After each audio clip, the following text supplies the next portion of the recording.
Just a few instructions. The washrooms are right behind on your left. We begin with the semi-final round of the North Goa, followed by South Goa. Then we have a break in between, and then we get ready for the finals.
Good morning to you all. Welcome to the 12th edition of the Goa History Quiz 2025. On behalf of the management of the Xavier Center of Historical Research, I take this opportunity to welcome you all. Without further delay, I invite the North Goa teams for their semi-final round. The teams are from the schools as follows: Fatima Convent High School, J.S. Amonkar Vidya Mandir, Holy Family High School, Saraswat Vidyalaya High School, Don Bosco High School, and Father Agnel High School. I invite the participant students.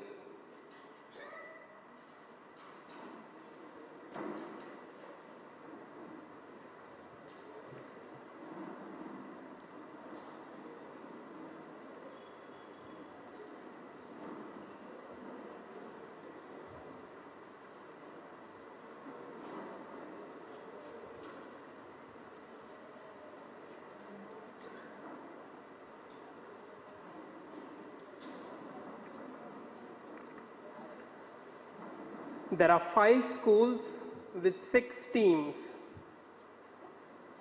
1 student representative from each team will pick a lot and will be assigned the place. 1 student representative from each team will pick a lot.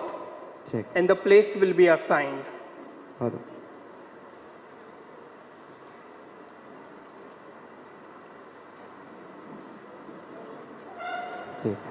Hello. Check.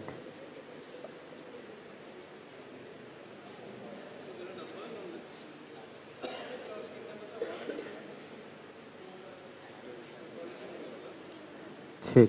Hello. Check. Hello. Check.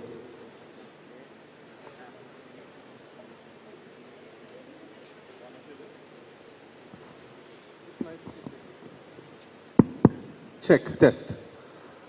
Okay, good morning everyone. We're going to start off with the North Goa semi-finals, and as Father Jonathan has already said, the 6 semi-finalist teams will pick a lot to decide where they're going to sit, right? So we have 6 places, 1, 2, 3, 4, 5, 6, counterclockwise, is it? Something like that. Okay, so first school, which school is this? GS Amonkar. GS Amonkar, take a lot. Oh, maybe that's yours. Unless you want to take another one. Oh, you'll take another one, fine. What does it say? 2. Okay, so you're going to sit here. You can take a seat. Hello. Next up. You are which school? Different team? Oh, different team. Fine.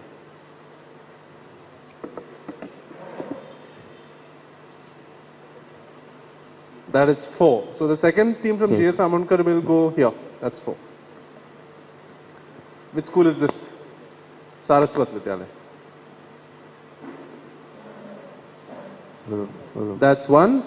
Right up there near the board. Saraswat Vidyalaya, team number 1. Which school is this? Holy Family. 5. 5 is there. So please take your team and go there. We have 2 teams left. What team is this? Father Agnail High School. We have 2 places. 3. So Father Agnail will go to 3 here.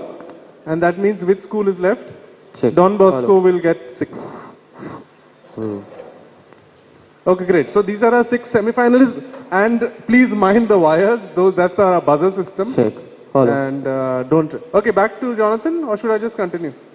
Okay, great. We'll just continue. Where is? Hello. Trying to find someone in the crowd. Hello. Ah, I saw someone in the crowd. Moisha. Moisha, will you? Okay, so.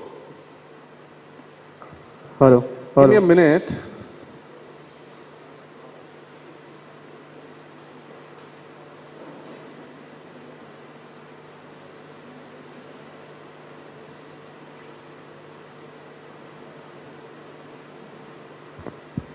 Check. Hello.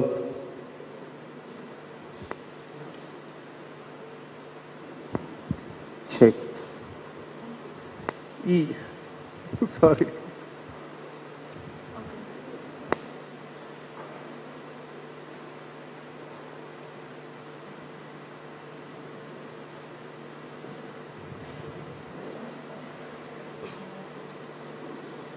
Perfect.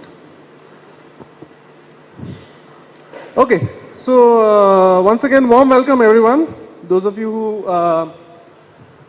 decided to turn up this morning for the, I lose track, which edition is this? Of 12th. For the 12th edition of the Goa History Quiz. So we started, obviously there were a couple of COVID years in between. So I think we started in 2011, something like that. So we started in 2011 and we've been doing this quiz. By we, I mean mainly the Xavier Center for Historical Research and the Sunday Evening Quiz Club. Sunday Evening Quiz Club is a kind of an informal organization of people who are interested in quizzing. So those of you who are interested in quizzing other than history, we do all kinds of quizzing. Please look us up. Just Google Sunday Evening Quiz Club. We have Instagram and Facebook and all that. And you can find out where we do our activities and come there. But back to today. This quiz, as is kind of obvious from the name, is about Goa's history. And the point of having this quiz when we started in 2011 and still is because generally I think it's been felt that in schools not enough of Goa history is taught. I mean, you learn a lot about world history and European history and maybe Indian history, but not so much about Goa's history, which is, I think, very important and crucial for everybody of all ages to know. So I'm glad to see that there are people of different ages, right? And to do it in a kind of a fun format, which everybody can enjoy. Although right now the teams on stage are not looking like they're having a lot of fun because they seem very stressed. Are you very stressed? Yeah? No. Okay, they're not stressed. They're just very serious. Okay, fine. The point is not to be stressed. It's just fun, right? And if you know the answers, you answer and you win. If you don't know the answers, you don't win. It's still, you go back and your life is still the same. Hopefully. Great. So this is the first semi-final. You know that top 3 from this semi-final will go to the final, and similarly top 3 from the South Goa semi-final will go to the final, and then we'll have a final of 6 teams. So the semi-finals are kind of short affairs. We want to get, not done with it quickly, but try and identify the 3 qualifying teams fast as possible so we can get with the final. Audience, those of you who are sitting in the audience, you have to remember that while the quiz is on, there's a row of gentlemen that look like judges or something at the back. Do you want to come and sit, come in front? Gentleman and lady, okay. Comfortable there? Okay. So audience, you have to remember that when the quiz is on, please do not prompt or shout out answers or anything of that sort. I know that generally the crowd at Goa History Quiz is well behaved. It might be to do with all the priests around. And all the teachers also around, yes. A lot of teachers here, right? So, and teams on stage, your job is to give answers and try and qualify for the quiz. So we have a 3-round semi-final. Each round is of a different type. Don't look too suspiciously at the button on your table. That's the buzzer. That will only come up in the final round. That's the 3rd round. Okay. So shall we start? Everybody comfortable? And Mr. Someone here is going to do the score. Lenny? Valenson is going to do the score. So big hand for Valenson. And may I request somebody from the audience, maybe Moisha or Astha, can you keep backup score please, just as a backup? Okay. Usually Paula is here. Everyone knows Paula because she's always here at the Goa History Quiz. But maybe she'll come late. But Astha will keep backup score just to make sure that there's no issues. Okay, great. Shall we start? Okay, all the best, everyone. So we'll start with round 1. And round 1 is, let me get to it, if my clicker works. Okay, round 1 is a multiple choice round. I like to start off with this, especially for school quizzes, because it kind of gives everybody a little kind of an easy way into the quiz. There are 4 choices, so you get a good chance to pick some answer and get some points. So there are 6 questions in this round. We'll start with team 1 and we'll go in this direction. Every question has 4 options for the answer, and each team gets 3 attempts to get the correct answer. If you get it right on the first attempt, you get a 15 points. If you get it right on the second attempt, it's 10 points. And if you get it right on the third attempt, it's 5 points. And of course, after 3 attempts, if you don't get it right, you don't get any points. And the question doesn't pass. So every team gets 1 question. Right? Fairly clear? Okay, great. So shall we start? First question will be for team 1, which is Saraswat Vidyalaya. Here's your question. Okay, this note, which was issued in 1917, was in what denomination, which was the equivalent of 1 Indian anna at that time? So during the colonial period, there were obviously all kinds of currencies and banknotes issued. Which one was this? It was called Oito something. So was it escudo? Was it rupaya? Is it tanga? Or is it cruzado? You have 3 attempts to get the correct answer.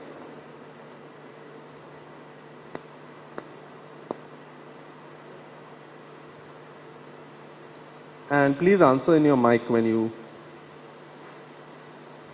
Yes, use your mic please. What's your first guess? Escudo. Escudo is a good guess, but not the correct one. Escudo was at a different period. Can you tell me what your second guess is? Tanga.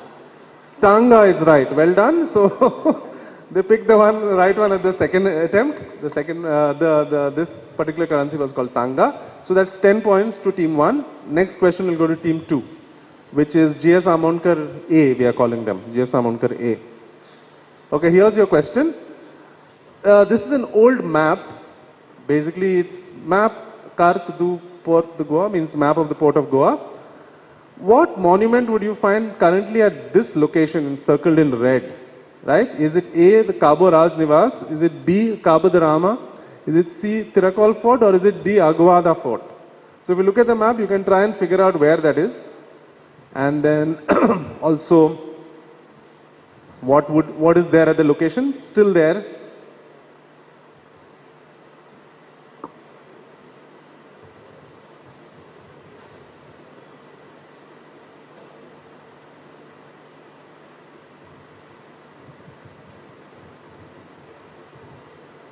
Yes. Is it B, Cabo de Rama?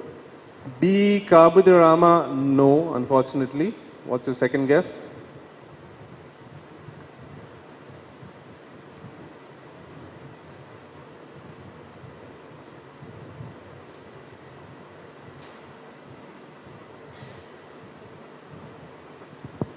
Is it A, Cabo Raj Nivas?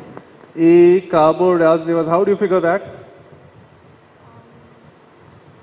I don't feel it is Tirakol or Aguada because it is in the northern part of Goa, and I feel it is the southern part of Goa, so Cabo Raj Nivas.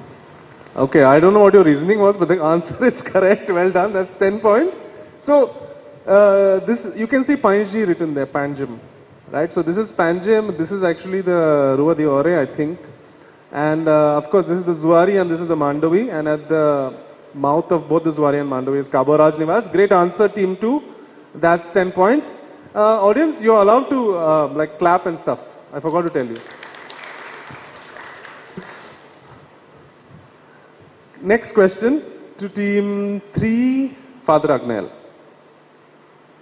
Father Agnel, here's your multiple choice question. Who is this famous painter? Is it Vasudev Gaitonde? Is it Vamana Navelkar? And you can see some of his paintings in the background. Is it Angelo Fonseca or is it Francis Newton Souza? Angelo Fonseca. Angelo Fonseca is very quick guess. Somebody's calling me. Unfortunately wrong. It's not Angelo Fonseca. I know we've already had a question on Angelo Fonseca in the prelim, so you thought maybe we are going down the same route. Not Angelo Fonseca. What's your second guess?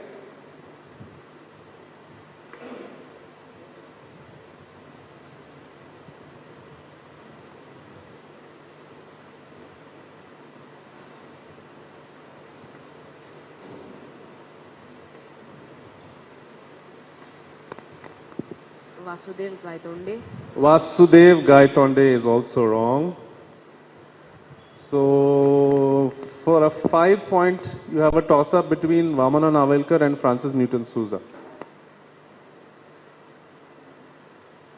Francis Newton Souza. Is correct. Well done. Francis Newton Souza is the right answer. So that's 5 points to Father Agnel. And clearly the audience are not considering that 5 points worthy of applause. Oh, now they do. Then we go to team 4 across on this side, which are GS Amonkar team B. Team 4, here's your question. This cave at, sorry, not Harlem. Harlem is a different place. Autocorrect. Harwale. These caves at Harwale are believed to have been carved in the 7th century by whom? Many of you would have been to these caves. I think it's one of the popular places where school children are taken on picnics, no? Harwale caves. So who carved them, to the best of our knowledge? Was it A, Jesuit priests? Was it B, Buddhist monks? Was it C, Jain mendicants? Or was it D, Muslim traders? Buddhist monks. Buddhist monks. Did you know that or kind of you worked it out? Worked it out. Well done. That's the way to do it. So that's a full 15 points to team 4. They were carved by Buddhist monks. Good start to them. Next question to team 5. Holy Family School. Here goes. Here's your question. A unique feature of Goan architecture. By what Portuguese word do we know this kind of entrance veranda or portico? This whole thing basically. Is it called balchao? Is it solar? Is it balcão? Or is it sopo? Balcao. C. Balcao. Not A? No. Okay, fine. That is correct. Well done. This is called a balcão.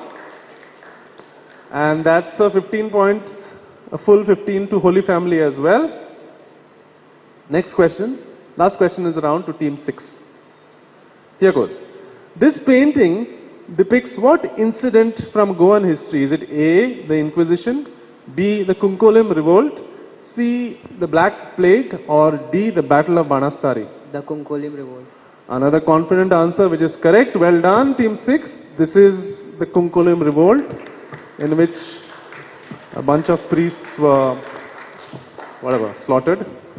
So that ends our first round, at the end of which we have 3 teams who've scored full points, all on this side of the stage or hall. J.S. Amonkar, Holy Family, Don Bosco, all with 15 points. Saraswat and J.S. Amonkar A have got 10 points. And Father Agnel have got 5 points. End of round 1, I forgot to tell you, we're going to do audience questions in between the rounds. So I hope you're ready for that. I need to find my iPad. Just give me a minute.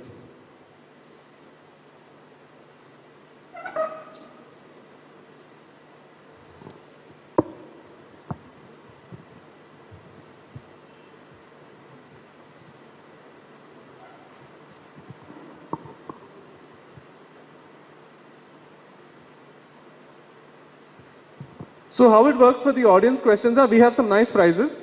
XCHR has organized some prizes. I don't know what's in them, but they look well packed. So I think they are probably good. So I will ask a question and you raise your hand and I'll come to you, and if you get the answer correct, then you win a prize. This little girl looks very excited about this whole... Yeah, are you? Do you want a prize? Let's see if you get one. So, here is, let's start with a kind of simple one, maybe. Okay. So, here's your question for the audience. So, the Mangeshi temple is one of Goa's most important religious sites, as you may know. In which Goan village did the original Mangeshi shrine, which was destroyed during the colonial era, lie? Okay, a little boy's hand has gone up. Little boy is sitting next to his teacher or father? Father, okay, well done. Yes? Verna. No, not Verna, that's the other one. Okay. Kuthali or Kortali, that's the correct answer, well done. What's your name? Purnima. Purnima, and are you a teacher or you are a teacher? Well done, Purnima. Can we give her a prize? Okay, I will do it. Or Jonathan, can you do the honors, please? So Purnima, Miss Purnima, I guess, from Saraswat Vidyalaya, right? Gets the first audience prize of the morning.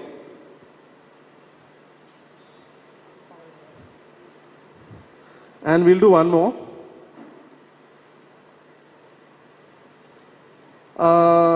Okay, a little bit of a longer question, so listen. So, a gentleman called Froilan de Mello, you may have heard of him, was a scientist, a professor and an author, among other things, who served as the mayor of Panjim from 1938 to 1945. Okay, long time ago, but this is the Goa history quiz. So during his tenure, while he was the mayor of Panjim, he is credited with building the promenade along the river Mandovi and beautifying the church square in 18 June Road, which you must have all seen. What did he bring from Cuba, Africa, because he was in different places? Oh, Bonnie has his hand up straight away. I will skip him.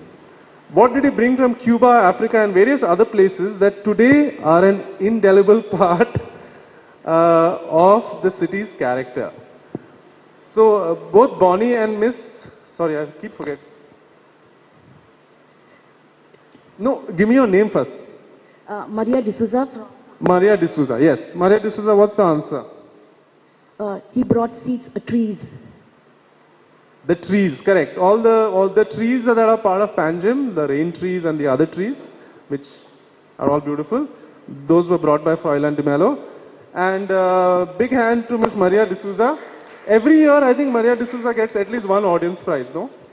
At least one. And I think since Paola Mambro is not here, you win the prize for the person who's attended the most number of quizzes, who's here today. Jonathan, can we get a prize to Mrs. D'Souza, please? Okay, back to the teams. And you know where the teams are. So we'll go into round 2. So this is, we need to get some paper for the teams. Can we make sure the teams have a piece of paper? And I guess you have something to write with, a pen or a pencil? Yeah? So because in this round we're going to do something called pounce. Do all of you know what pounce is? I think you're all familiar faces, so you've participated in quizzes before where there has been pounce, right? Correct? First time? But anyway, let me explain to you how pounce is. So there are 6 questions in this round, right? We'll go in a normal passing direction, that is 1 to 6, and question 1 will go to team 1, right? But what will happen is question 1, which will be for team 1, if team 4, for instance, thinks they know the answer, they can raise their hand and say we are pouncing, right? Anybody can do it. And to pounce, you have to write down the answer, right? So the team 1 or whoever's team is, whoever's directed is, don't answer immediately. You can only answer after everybody has had a chance to pounce. If you pounce and get it correct, you get a plus 10. If you get it wrong on the pounce, however, you get a minus 5. So there's a little risk involved. Clear?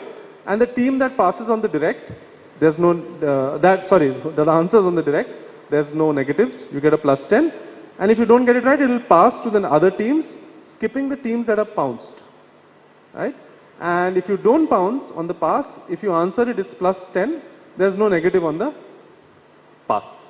Clear enough? Okay, great. So shall we go? This first question is meant for team 1. Everybody else can pounce. Here goes.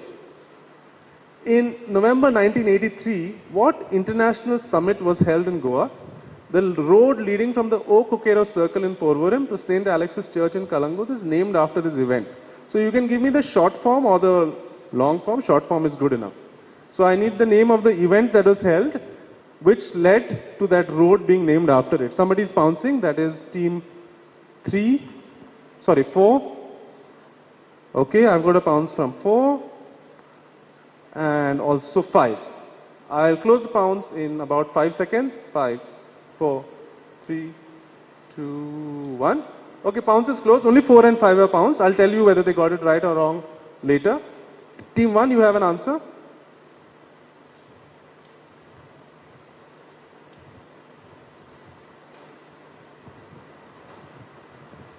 Chogam Road. You can sit. Huh. Chogam Road. I want the name of the event. Ifi. How is, why, if the event is iffy, why would they name it Chogam Road? Okay, I'll give it, I'll not be nasty about it. It's correct. The name of the event is Chogam, which is the Commonwealth Heads of Government meeting. That's why it's called Chogam. So that's 10 points to team 1 and also 10 points to 4 and 5 who got it on the pounce. Well done. So quick pointer, you don't have to stand to answer. I know you're taught in school that you need to stand to do everything, but it's okay to sit here. And second, just make sure your mics are on at all times. Because this whole thing of switching mics on and off and then they're not working and then you're talking and nobody can hear, just keep it on and use it only when you need to. Fine, 10 points to team 1 and 4, 5. Next question to team 2. Same rules apply, everybody else can pounce. This cross along the Mandovi River in Panjim, you may have seen it, was erected in 1902 in memory of 81 people who died the previous year. How were they killed? I mean, how did they die? So something happened in 1901 and 81 people died. And the next year, they erected this cross, which is still there. You can see it along the promenade in Panjim.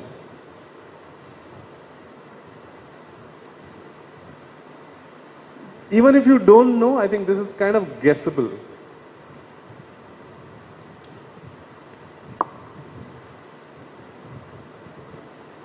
Oh, any pounces? Oh, you are pouncing. Team 5. Okay, so I've got a pounce from team 5. I don't think anyone else is pouncing, so I'll close the. Oh, team 1 is? No. I'll close the pounce. Team 2, go ahead.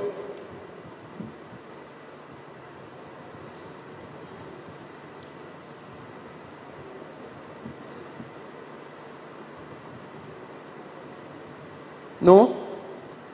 Is that a pass? Okay. Passing to team 3.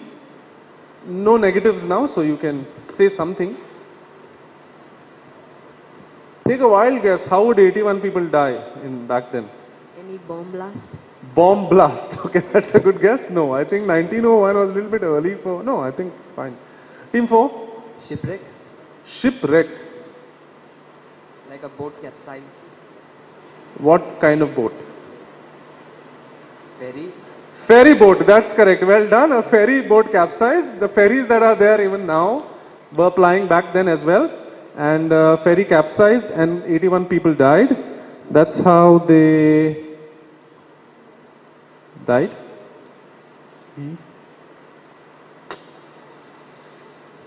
Sorry, this clicker of mine. Okay, I'm just going to abandon this. Fine. So ferry disaster. So that's 10 points to team 4 and 10 points to team 5 who got it in pounds. Well done. Let's give a round of applause to correct answers. Great. Next question will go to team 3 on the direct. Okay, what is it? These are two films, much before your time, but you can still figure this out. One is called Saath Hindustani and the other one is called Pukar. What is the historical backdrop? They're both Hindi films. What is the historical backdrop of both these films? So both these films are set in a certain time or event while an event was taking place. You just have to tell me what is that event, historical event.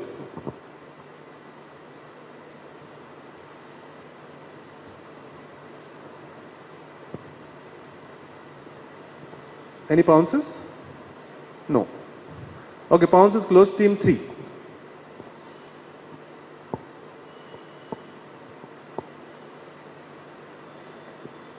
Is it Operation Vijay? Operation Vijay. I'll give that to you. That is correct. It is Goa's liberation movement, of which Operation Vijay was definitely a part. So that's a good answer from team 3. That's 10 points to them. No one else got it on the pounds. Question number 4 will go to team number 4. Okay. Called Veeragal, sculptures like these of varying sizes are found all over Goa. They are meant to mark the spot where what happened. So lots of places in Goa, not just Goa actually, entire Konkan and the Deccan Plateau, these things called Veeragals are installed. So if you go somewhere and find a Veeragal, what has happened there, which that stone is marking. And if you look at what is depicted on the stone, that's kind of like a clue.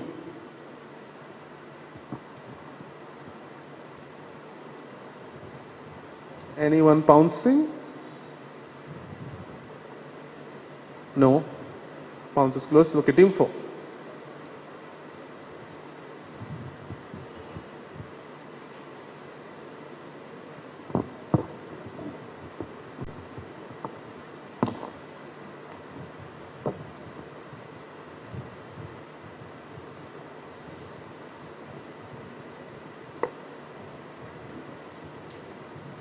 Yes, team 4, you have an answer?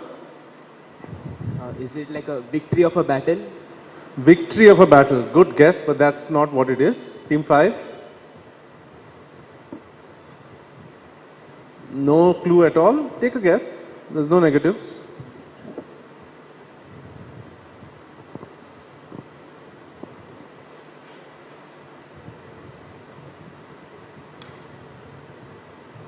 A revolt? A revolt. No, not a revolt. Team 6? A Goa Inquisition? Goa Inquisition. took place at all these several different spots all along the Konkan and the Deccan Plateau? No. Team 1.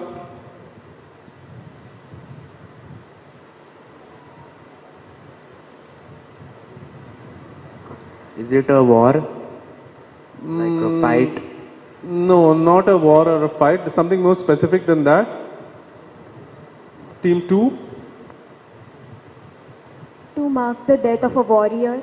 To mark the death of a warrior. That's very good. That's the correct answer. So it is battle, but when a hero or a leader or someone died in battle, a Veeragal means hero stone. So it was to mark the death of a hero. Excellent answer from team 2. That's 10 points. We've given them 10 points. And I think that answer deserves a little bit of a round of applause. I think next time we have to consider doing the refreshments up front so that people have a little bit more energy to clap and stuff. Good answer from team 2. Next question will go to team 5.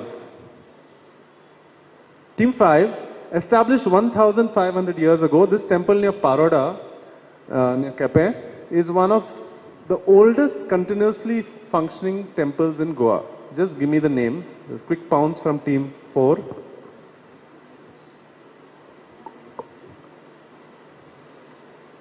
Okay. And also team 2.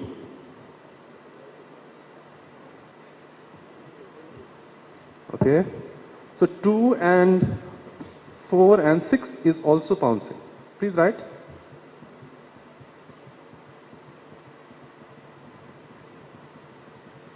Okay. So 2, 4, 6 have pounced. 1 is also doing it. Okay. 1. Okay, pounds closed. Team 5, you have an answer.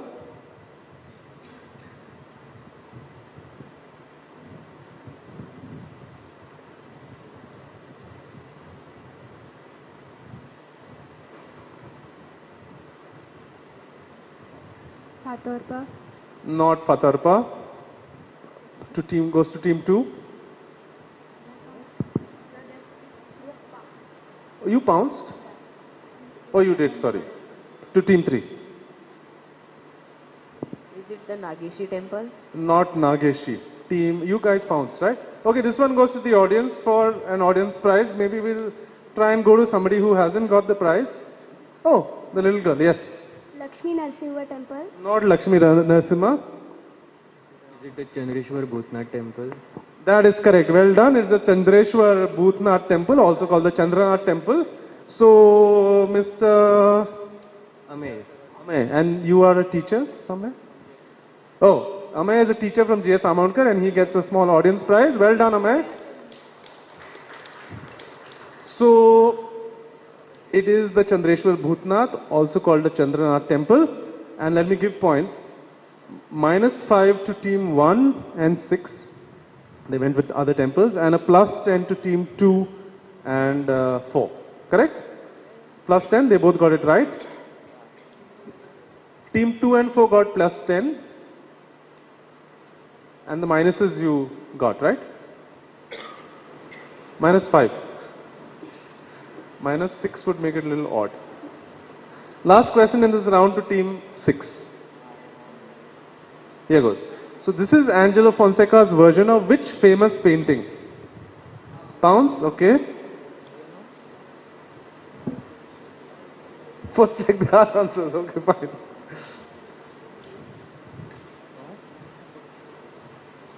Okay, I got a pounce from team 4. Anyone else? Team 1 is also pouncing. Okay, only 1 and 4, so 5. 5 also doing it. It's your direct, so. Okay, 5, 3.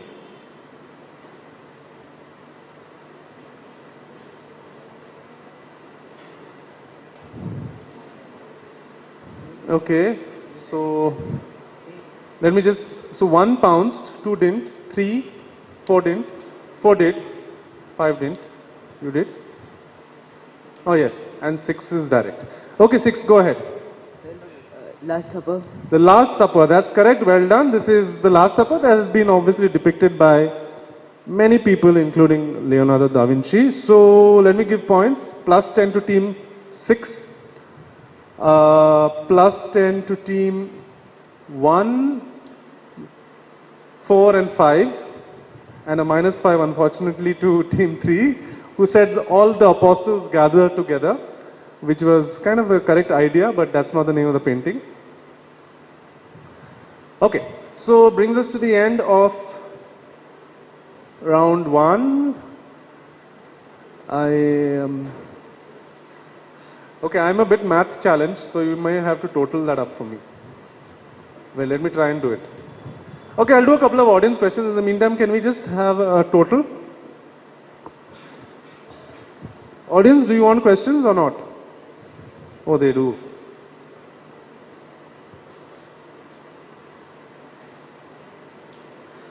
Okay, here is a question. Again, raise your hands if you know the answer, and you might get a prize. Every year, on the second day of Holy Purnima, the villages of Karanzol carry out a strange ritual. In front of the Sateri Kelbai temple, 8 persons are buried into the ground, 4 with only their heads sticking out, and 4 with their heads buried and bodies sticking out. What is this age-old tradition called? I saw this hand go up first. Chorotsav is right, well done. And what's your name? Ethan. Hetan. How do you spell that? A-T-H-A-N. Ethan. Oh, that's an unusual name. Do you have a brother called Nathan? Oh, which school are you from? Loyola. Ethan from Loyola gets his prize. Well done.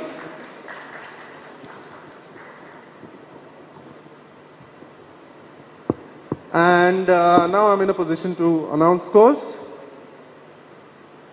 At the end of round 2, there's only one round left, a buzzer round. We have team 3, Father Agnel on 10, team 6, Don Bosco on 20, team 1, Saraswat on 25, and in the top 3 podium places at the moment, remember 3 qualify. We have J.S. Amonkar A with 30, Holy Family with 45, and J.S. Amonkar B with 55. So at least one of them I think should be fairly comfortable, but you never know. We will go into the final round of this semi-final, which is 6 questions, and they are all on the buzzer. So before I explain to you anything else, we need to check the buzzers and see if they are working, and that we make sure. Wait, don't press it yet; it's not plugged in. Okay, I'll tell you when to go for it. Hold on. So buzzers, as you may know, basically identify which team has buzzed first, and this buzzer system will also give us a sequence of who's buzzed first and in order, but that doesn't, we'll see. Let me just reset. So team 1, will you press your buzzer? Okay, 2, 3, 4, 5, 6. Okay, great. And then just so that you have confidence in the system, see if when I press the sequence button, it then tells me that 1 has gone first, and so on and so forth.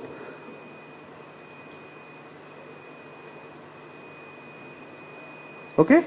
So how it's going to work is I'm going to read out the question. The question will not come on screen, right? You can hit the buzzer at any time, and if you are first in the sequence, you answer, you get a plus 10 for every correct answer and a minus 5 for a wrong answer. If a team buzzes and gets it wrong, then the next shot will go to the team which is next in sequence. Okay, so multiple teams, and we'll go down the sequence as many times as it takes till the question is answered.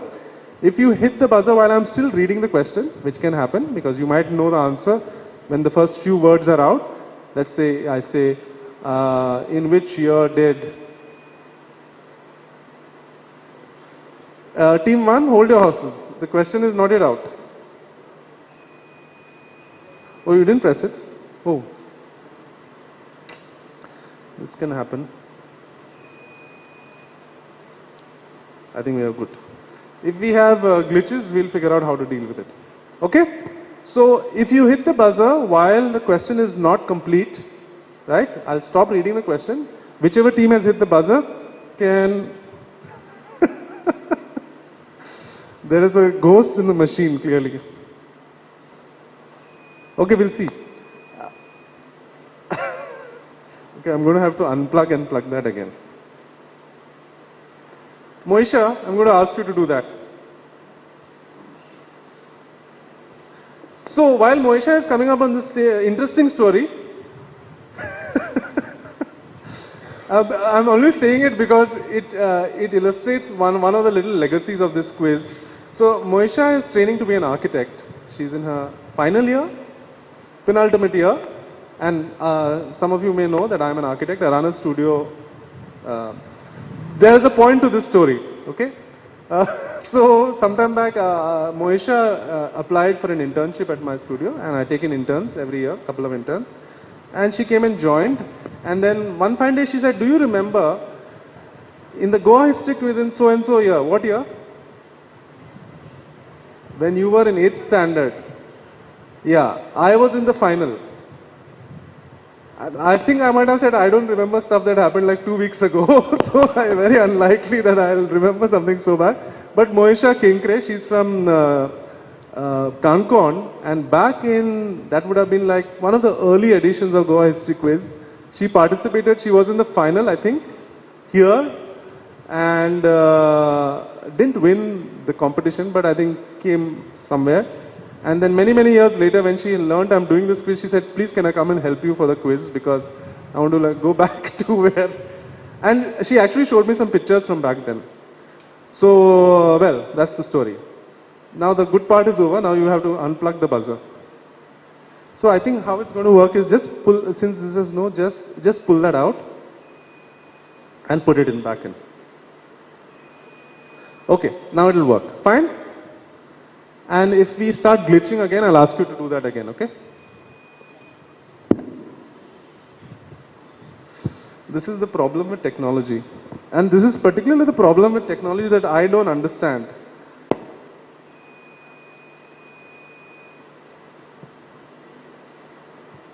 Okay, do one thing. Just hit the buzzer, someone. Now.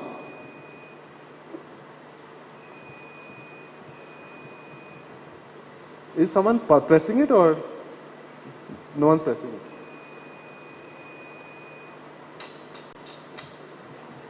Okay, this is clearly not a reliable system. Give me a minute.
Okay, fine. I think we'll just not use the buzzer.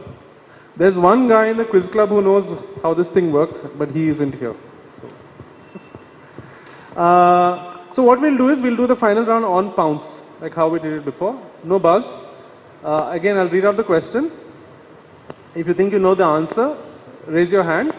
The only little added thing is if somebody raises their hand early, I'll stop reading the question. Okay, so we'll do it the same way as the buzzer round, except there's no buzzer. Cool?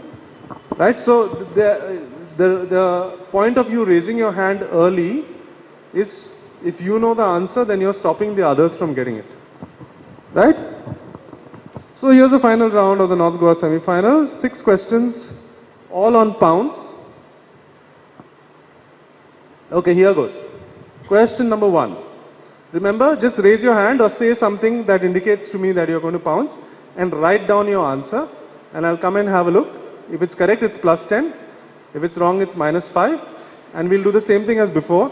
If a team raises their hand before the question is complete, then I'll take a look at the answer. If they get it correct, of course, we'll close the question. But if it's wrong, then I'll complete the question and the other teams can go for it.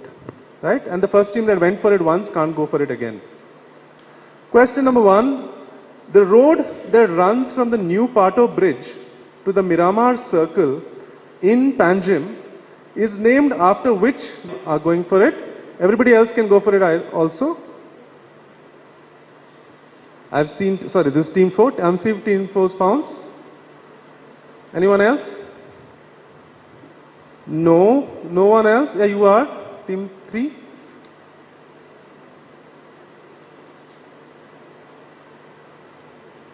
Okay. So I've seen 2 answers. Audience, you want to shout out the answer? Dayanand Bandodkar. That is correct. Well done. It's called the DB Road, Dayanand Bandodkar Road. So that's a plus 10 to team 4 and a minus 5 to team 3. Team 3 went with Jack Sequeira. Reasonable guess. There's a statue of Jack Sequeira at the end of that road, but that's not what the road is called. Question number 2. The ancient name of which river is Aghanashini? Okay, I've seen like 1, 2, 3, 4 pounces already. Team 1, 2, everyone except for team 3. So let me start looking at answers. Okay, 6 have pounced, 5, 4, 3 have not, and 2 and 1. So there are correct answers, not all are correct. So I'll close the question and out of Goa. Yes, audience? Zuari, it's correct. It's a Zuari river. So that means team 6 gets a minus 5, team 5 gets a plus 10, team 4 gets a plus 10, team 3 didn't pounce, team 2 gets a minus 5 unfortunately, and team 1 gets a plus 10. All scores noted. The teams that got a minus 5 obviously went for what guess? Mandavi, yeah. Question number 3. Which festival in Goa?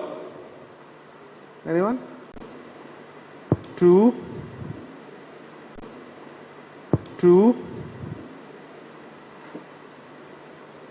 4, and 6. Okay, audience, what's the answer? Kesar by Kerkar is right. Well done. And all the teams that pounced got it right. So that's plus 10 to 1, 2, 4, and 6. 2 questions to go. So the word Hidalkau, Hidalcao, Hidalkau was the Portuguese version of what title? The word Hidalkau was the Portuguese version of what title? Is that team 5 going for it? Hidalcao. Or it was the Portuguese name for whom? No one? Team 5 also not going? You are? Okay. Anyone else? Okay. This audience, do you, anyone has a guess? Yeah? Adil Shah or Adil Khan basically. Adil Khan became Adil Hidalkau, which is correct. Adil Shah. So that's team 5 getting 10 points on that. Well done. And that brings us to the last question of this quiz. Hopefully, unless we have ties. I don't know where we are at. We'll figure out whether we have ties after this question. Final question. Over the entrance of what kind of premises or where would you find the words Ais Maka Falya Tuka? Okay. Team 1, 4 and 5.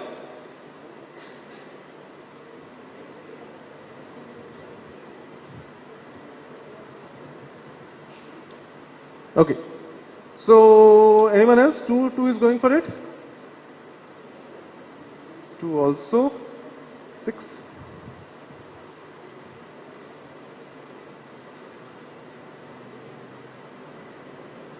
Okay. So just to refresh my memory, 1, 2, 4, 5 and 6 have all gone for it. Okay, audience. Where? Cemetery, that's correct. A Catholic graveyard or a Catholic cemetery. Ais maka falya tuka means today me, tomorrow. No, yeah, today me, tomorrow you. Okay, points to everyone. That's 10 points to 1, 2, 4 and 5 and a -5 to team 6. Okay, let's do a quick total of the scores and see who are the top 3 and whether we need a tie break to break the ties.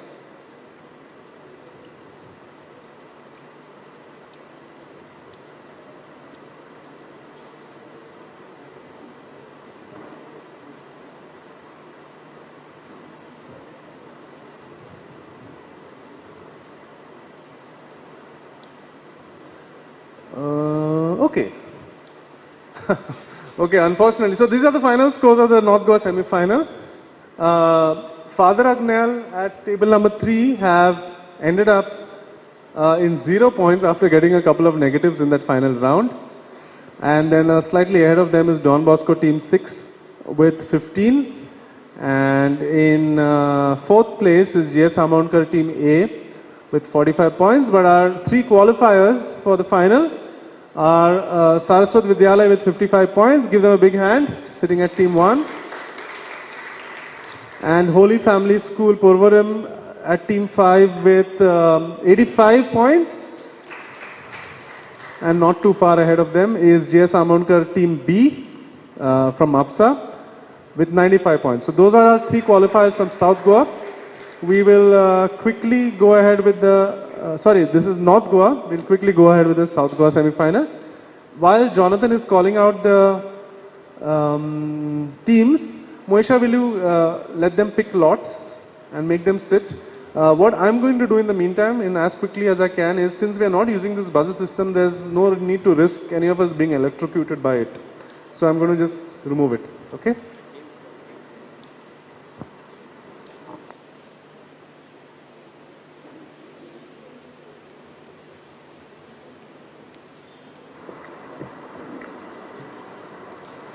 The semi-final round for the North Goa teams is over, and we have 3 teams which have qualified, which is Holy Family High School, Saraswat Vidyalaya, and 1 team from GS Amonkar Vidya Mandir. Now we quickly move on to the semi-finals of the South Goa schools. I am aware that there is a delay in time because of the technical glitch. So without wasting time, I call upon the teams from the schools: Fatima Convent High School, Loyola High School, Ravindra Kerekar Jnana Mandir, Father Agnel Multipurpose High School, Miracles High School. The same procedure will follow. You will pick up the lots and the place will be assigned. Thank you.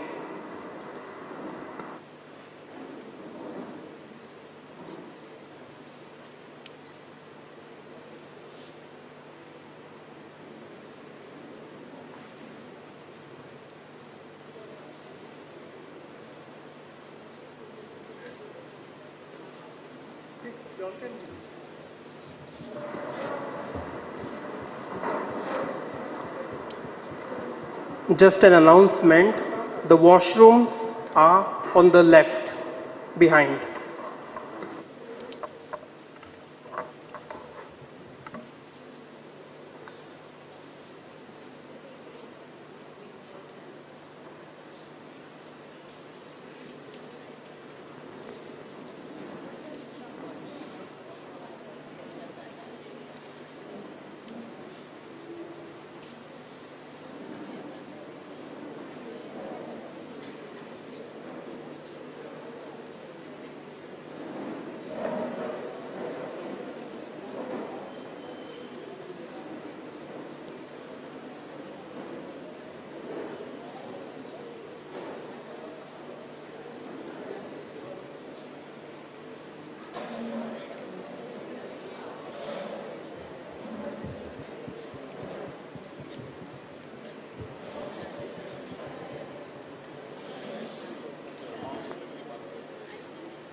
Check.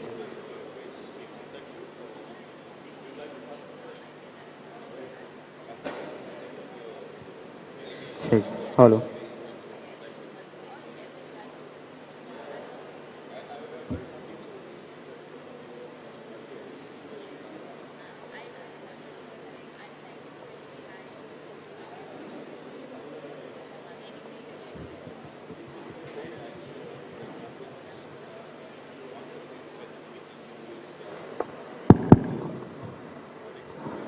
Okay, South Goa team is comfortable? All seated well? Okay, welcome to the South Goa semi-final. We'll try and go through the proceedings a little faster from now on because I think we're running a little bit behind time. Okay, so the format of the semi-final is going to be is somebody missing in your team? Or is going to the washroom? Format of the semi-final is going to be the same as before, right? 3 rounds, 1 multiple choice questions, 1 simple question and 1 kind of a buzzer style thing. Okay, so we have 6 teams. That is, team 1 is Ravindra Kelekar School. Anyway, while they're written, we will start. Teams in the semi-final, any of you have any questions or doubts? Or we have to wait till your teammate comes back, no? But anyway, your question will come after some time. So we can start. Shall we start? Yes? Okay. So first question in round 1, remember it's plus 15, plus 10 or plus 5 for every correct answer. Plus 15 is the maximum you can get. So question number 1 will go to team number 1, which is Ravindra Kelekar. Where is this? In Margao? Okay. Here's your first question. So just simple one. Who is this literary legend? Is it Ravindra Kelekar? Is it Manohar Rai Sardesai? Is it Baki Bab Borkar? Or is it Damodar Mauzo? Baki Bab Borkar. Unfortunately, it's not Baki Bab Borkar. Manohar Rai Sardesai. It is Manohar Rai Sardesai. Well done. So that's a plus 10 to Ravindra Kelekar School to start off. Plus 10. Next question to team 2, which is Fatima Convent. Fatima Convent A, let's call them. Okay, the Mahadev temple at Tambadi Surla is located within the boundaries of which wildlife sanctuary? Is it Netravali, is it Kotigaon, is it Mole, or is it Bondla? Kotigaon. It is not Kotigaon, unfortunately. What's your second guess?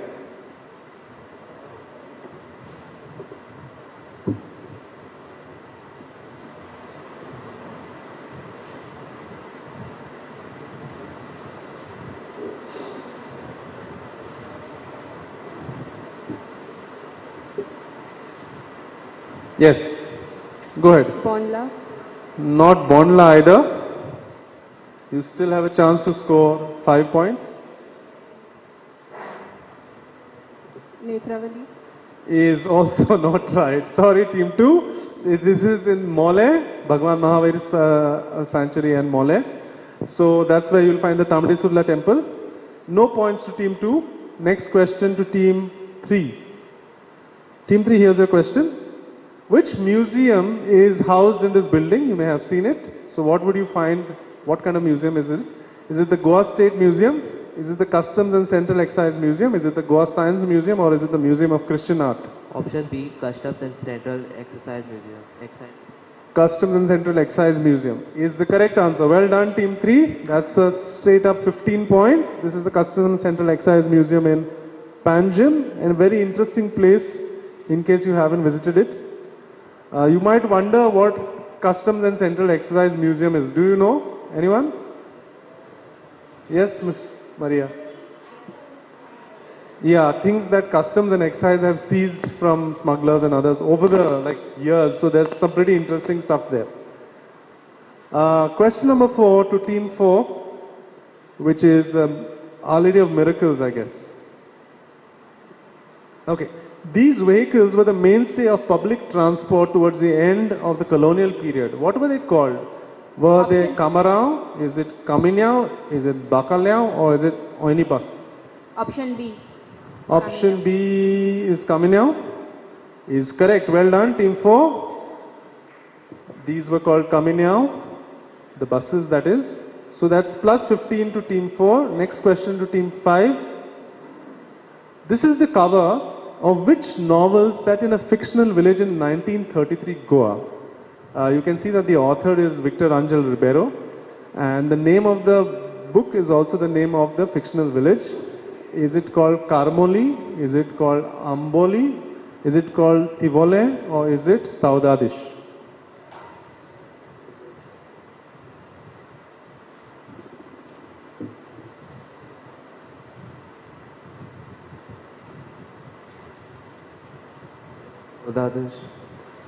D. Saudadish. Nice guess. There is another book called Saudadish, but that's not this one. So that's not the correct answer. What's your second guess? Tivole. Tivole. That is right. Well done. This is the book called Tivole, and that's a plus 10 to team 5. Next question. Last one in this round. We'll go to team 6, which is Fatima Convent, team B. Here is your question. In Seolim, just outside the Souza Pinto house, you will find this statue, which is reportedly, I'm saying reportedly because I haven't really done amazing research to find out if there's anyone else, reportedly the only one in Asia of which great man.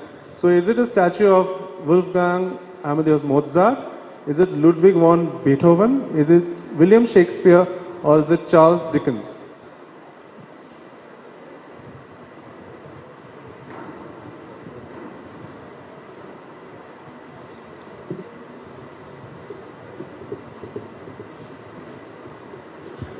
Charles Dickens. Charles Dickens is the first guess, not the correct one. Ludwig von Beethoven. Ludwig von Beethoven. Do you know who he was?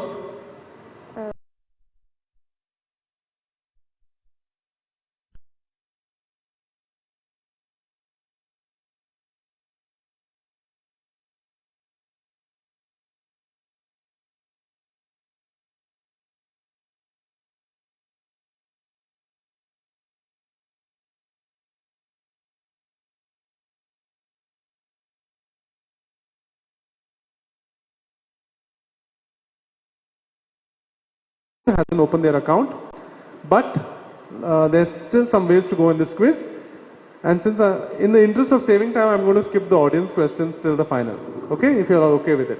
So let's go straight through to round 2. You know how this works. You all have a piece of paper and something to write with. So in this round we're going to do pounds. Every question will be meant for a team, but the other teams, if you think you know the answer, you can raise your hand and say pounds and write it down. And if you get it right, you get a plus 10. If you get it wrong on the pounds, it's a minus 5. And on the pass or the direct, if you answer verbally, it's a plus 10, no negatives. Okay? Here's the first question. This is for team 1, so you don't have to pounce team 1. The others can if they want to. What does this map depict? So it says many things. Portugal, Mozambique, blah, blah, blah, blah. A lot of things you can look at it. So what is it depicting? Okay, team 1, it's your direct, so you can answer when it's your turn. Anyone is pouncing? So I need a small explanation of what this map is showing. Team 2 is pouncing.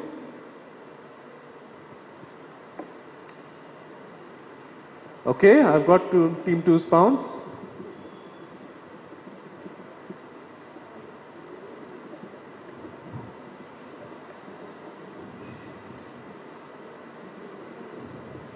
Okay.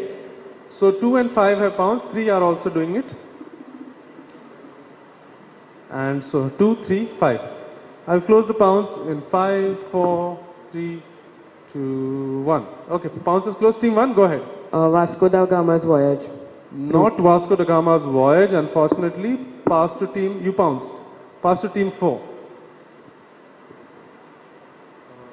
It is the sea route discovered by Bartholomew Dias. Sea route discovered by Bartholomew Dias is not correct either. You guys pounced. Team 6.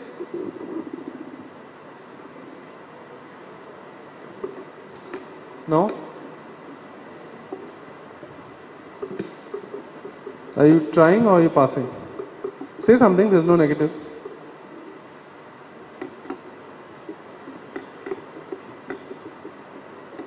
Okay. Should I pass you? I'm not getting any vibe of what is happening in this team. Are you answering? Are you not answering? Are you like, they're not saying anything? Okay, pass to team, oh, it was teamers.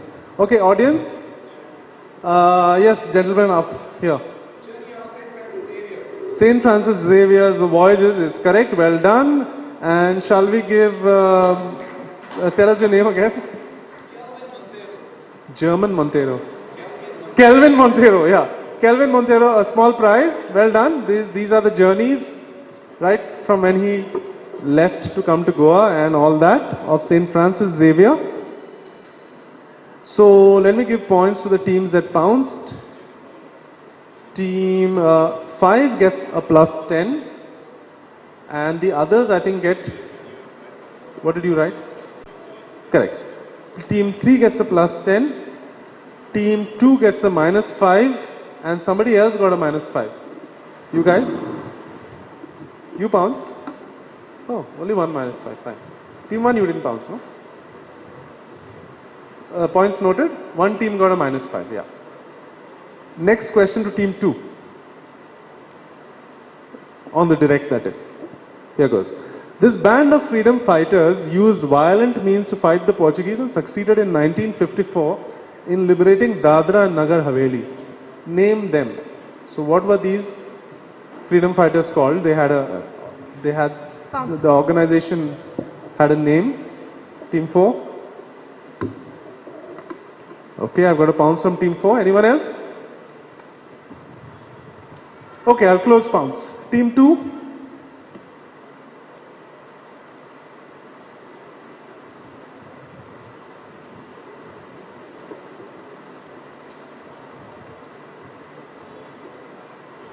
The Satyagrahis. Not the Satyagrahis. Team 3. Azad Gomantak Dal. That is correct. Well done. Is the Azad Gomantak Dal. That's what they were called. So that's a plus 10 to team 3. Also a plus 10 to team 4 on the pounce who got that right. And the next direct will go to team 3. Team 3, here's your question. The Thomas Stephens Konkani Kendra next door, you might have passed it. Hey, which direction is it? That side, right? There. Next door, the Thomas Stephens Konkani Kendra next door is named after the Jesuit priest who wrote the Art de Lingua Konkani. That's the name of the book. This is considered to be the first what with respect to the Konkani language. It was the first of a certain kind. What was it? This is team 3 is direct and team 5 is pouncing.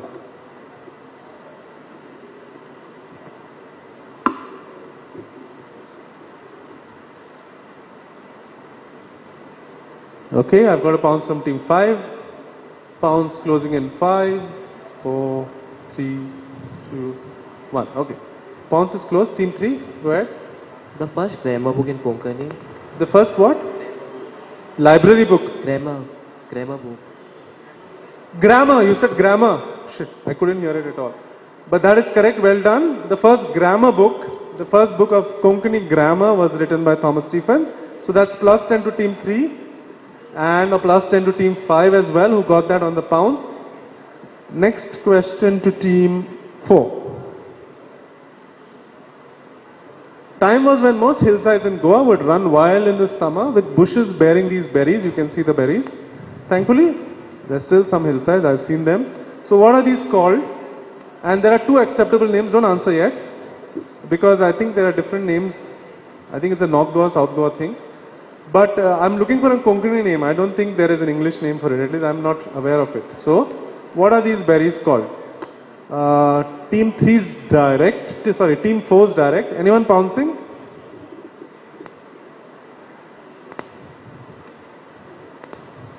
Team 3 is pouncing. Okay. Pounce is closed. Team 4? Kanna or Kanera. Kanna is correct. Kanna or Kanta, that's the correct answer. Have you actually plucked these anywhere and eaten? Oh, well done. I thought nowadays kids are only doing like FIFA and whatever else. Clash of, what is it? Something of Duty. Call of Duty. So that's a plus 10 to team 4 and minus 5 unfortunately to team 3. They went with Amarel. Is that also some sort of berry? No, I'm not aware. Points noted. Next question to team 5. With respect to Goa, what is common to these three national leaders? So you can see these are pictures of three national leaders. You should be able to easily identify them. What's something that common to them with respect to Goa? Okay, team 5's question. Anyone pouncing? Team 1 is going for it. Okay. Anyone else? No. I'll close the pounds in 5, 4, 3, 2, 1, 0. Team 5, go ahead.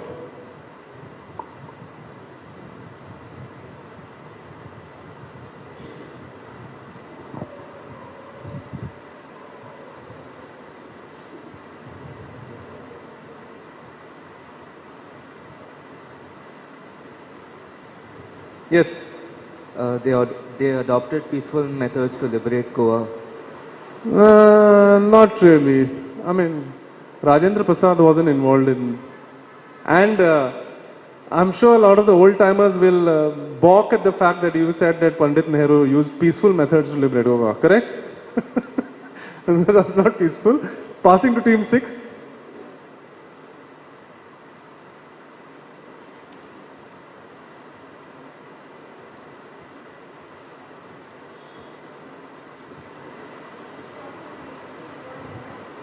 They have places in Goa. Like what kind of places? Stadiums, that's correct. That's the specific answer I was looking for. They all have stadiums named after them in Goa. Pandit Nehru Stadium in Patroda, Rajendra Prasad Stadium in Margao, and Lokmanya Tilak Stadium in Vasco. They are all named after these national leaders. That's a great answer from team 6, gets them plus 10. And no one pounds. You did. Team 1 gets a minus 5. Okay, they said Swadeshi, which is like kind of a general one. Okay, so we have two rounds done, one round to go. Can we please total the scores? I think this one I can do in my head. Ravindra Kedekar is on 5. Fatima Convent team 2 is on minus 5. Excuse me, sir. Huh? Oh, sorry. One question to go. Okay, fine, yeah, sorry. Because team 6 answered that, I thought it was the final. No, sorry, one question to go. Sorry, last question to team 6. I'm glad I didn't go ahead and do something else. Yeah, so you know it on your plate or in your plate, but do you know it also? This is a fish that is very commonly eaten in Goa. So what fish is this? You can give me either the English or the Konkani name. Wait, hold on. Pounce is there. Team 5.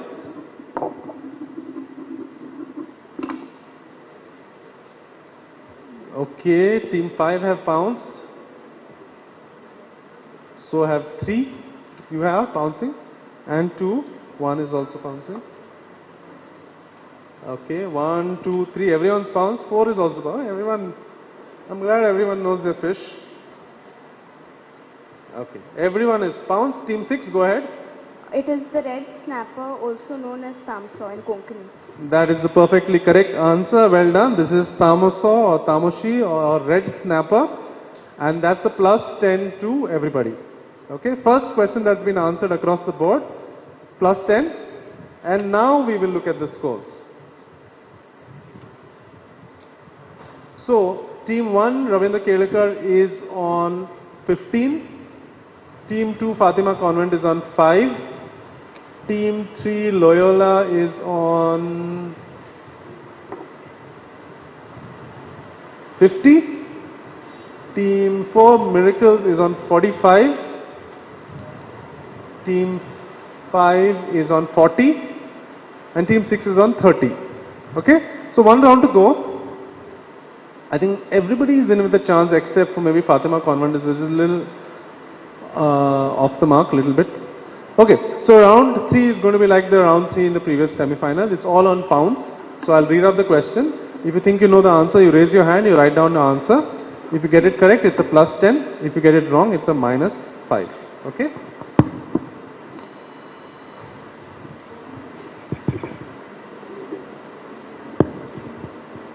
Here goes. First question of the final round. Question number 1. The name of which village on the banks of the river Mandavi translates to Potter's Island? Team 4 have pounced. Anyone else? Team 1 also have pounced. Please write your answer.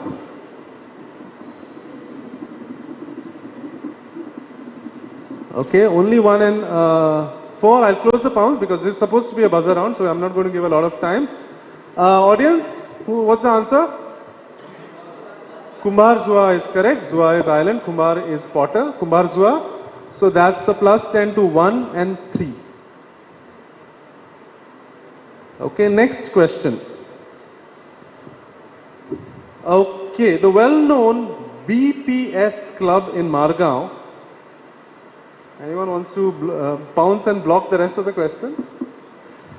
The well-known BPS club in Margao is named after which former prefect? Okay, team 3 and 4 are pouncing, as are 5.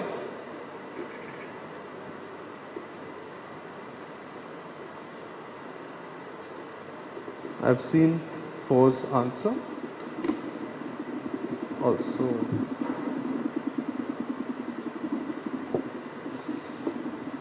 okay. So 3, 4, 5, 1 also. Okay, so 1, 3, 4 and 5 have pounced. I'll close the pounds and finish the question. Somebody has got it right, so obviously no one else can answer. Is named after which former prefect with powers of a governor of Goa? The first and only Goan native to be appointed to that post. And the answer is Bernard Perez de Silva, that is BPS. So that is a minus 5 to team 3. Unfortunately, they wrote Bartholomew. I think they were going for Bartholomew Dias. Something like that. Minus 5 and a plus 10 to team 4, plus 10 to team 3 and a plus 10 to team 1. Team 1. 4, 3 and 1 get plus 10.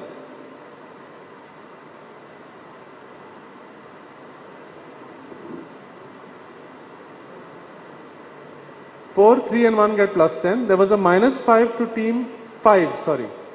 Minus 5 to team 5. I might have misspoken that. Okay, question number 3. Which present day taluka was called Antruz Mahal in the pre-colonial era? Okay, we have pounces from 1, 2, 3 and 4.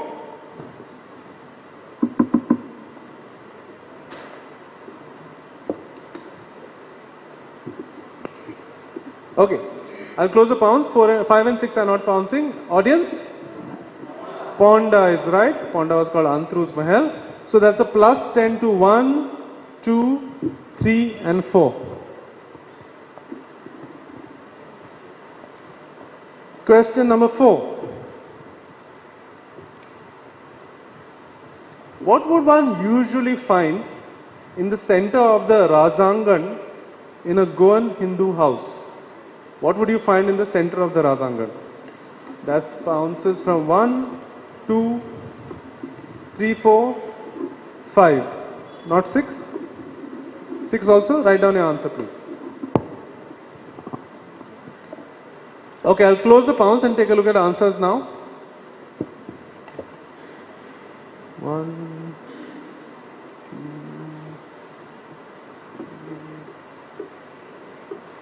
4, 5, 6. And what's the answer, audience? A Tulas or a Tulsi or a Tulsi Vrindavan. That is correct. Well done. And everybody has got that right. So that's a plus 10 to everyone.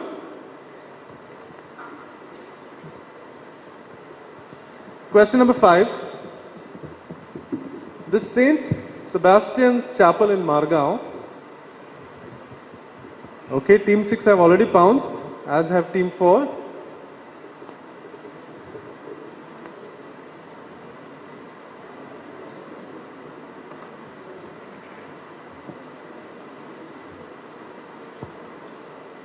Okay, they went with like only 2.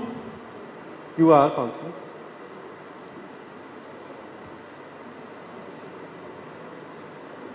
Okay, so that's 5, 6 and 3 pouncing, and they have all got it correct. Well done.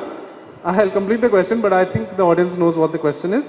The St. Sebastian's Chapel in Margao is popularly called what, owing to a legend connected with the presence of some caves in its vicinity? What's the answer? Pandava Kopel, that's correct. It's called the Pandava Chapel or Pandava Kopel because it's believed that Pandavas lived in those caves. So that's a plus 10 to, who was it? 3, no? Plus 10 to 3, 4 and 5. No, 5 and 6. Sorry. 3, 5 and 6. Last question, unless we have ties. When it was first developed by a nun at the Santa Monica convent in Old Goa, okay, team 4, 5 and 6 have already gone for it. 4, 5 and 6, and 2 is also going for it. 2, 4, 5, 6 have gone for it. 3 and 2, 3, 5, 6 have gone for it. 4 and 1 not going for it. Well, the teams have come clearly very prepared. Do you know what they have written? Bibinka is correct. When it was first developed by a nun at the Santa Monica convent in Old Goa, what originally had 7 layers to symbolize the 7 hills of Lisbon, her hometown. And that's a plus 10 to all the teams that pounced. So that is 1, 1 didn't go for it. 2, 3, 5, 6. 2, 3, 5, 6, we have plus 10. That brings us to the end of the third round. We'll have a look at the scores and see if there are any ties to be broken. But if there aren't, the top 3 go into the final.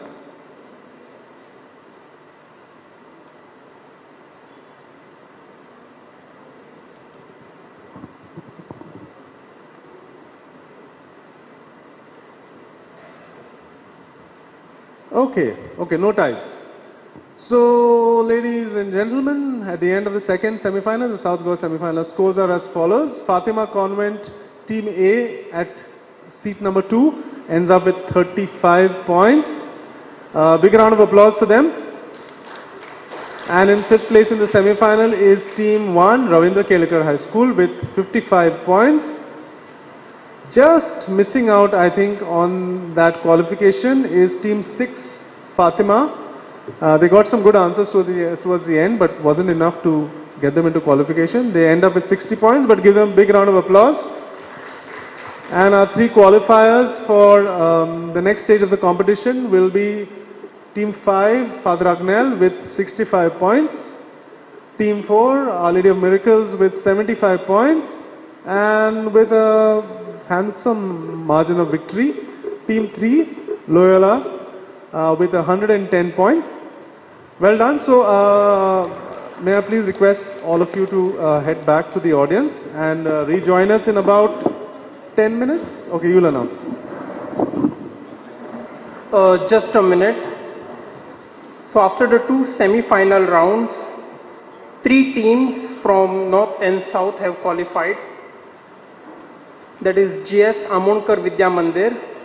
1 team has qualified, Holy Family High School, Saraswat Vidyalaya High School, Loyola High School, Father Agnel Multipurpose High School and Miracles High School. Congratulations to all the teams that have appeared for the rounds. If I can have your attention only for a minute. We are running short of time. We actually should begin by the finals now, but we are running short by 20 minutes. So right now it's 11:15.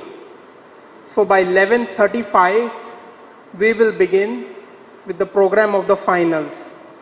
Sharp in 20 minutes, that is at 11:35, we will begin with the program of the finals. The washrooms are behind on your left, and they are also on the ground floor right at the end of the corridor. Snacks are served on the first floor. There are 2 counters. Snacks are served on the first floor. Thank you. See you in time at 11:35.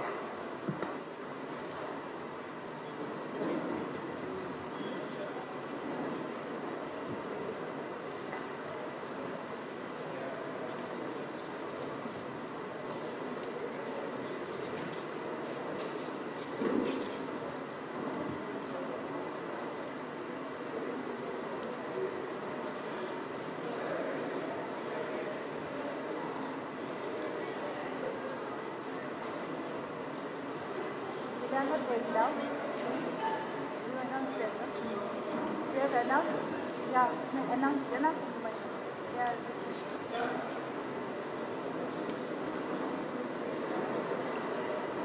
I request all of you all to move to the first floor for refreshments. Thank you.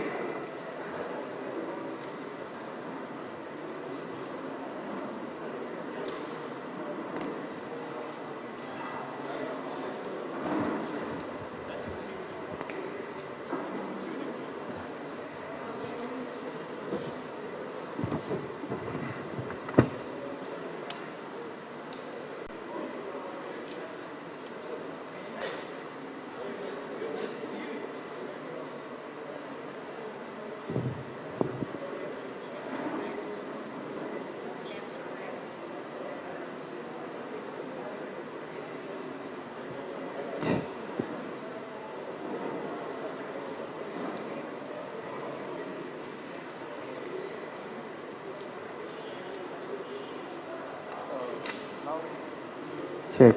Follow.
Check.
like we did before.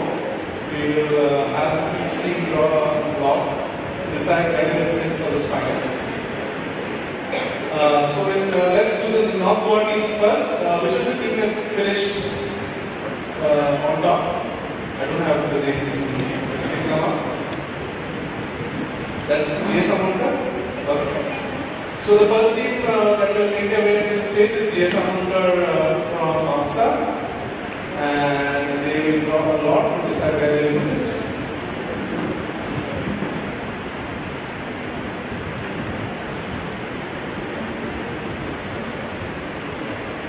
Five.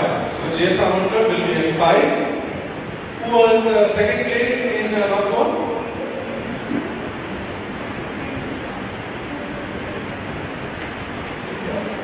Which school is this? Holika.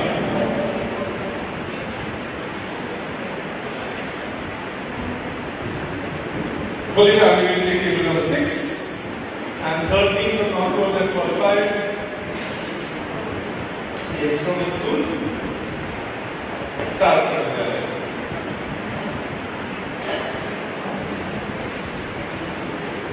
4? Amazing, everything on this side. So Saraswati is team 4. And now we'll go to the South Goa qualifiers. So the team that topped South Goa, which was Loyola, I think. Loyola, make your way out in front.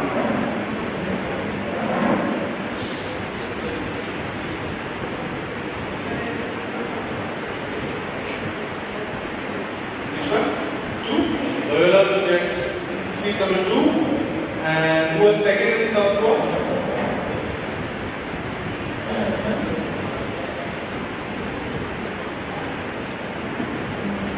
Which school is this? Miracles. It's hardly a miracle. What is miracles? Miracles actually is something. It's not hardly miracles, but it's usually that. Okay, go ahead. No. Oh, you're doing a lot. Might be the same thing. It is. So, miracles somewhere will sit at table number 3, and that means the 16 on stage, which is which school? Father Agner, who is doing some last minute cramming from the book. What's in that book? I'm very curious to know. They'll make their way to table number 1. Okay, great. So 6 teams are seated. You have a piece of paper and pen in front of you for the bounce rounds. You know how that works. Right? And Padra, shall we go ahead? So we are ready to begin the finals. The finals is going to be a slightly longer format than the semis. Yes? Oh, look, the teammate is not here. By the time through the intro and all that thing, where is he? He or she?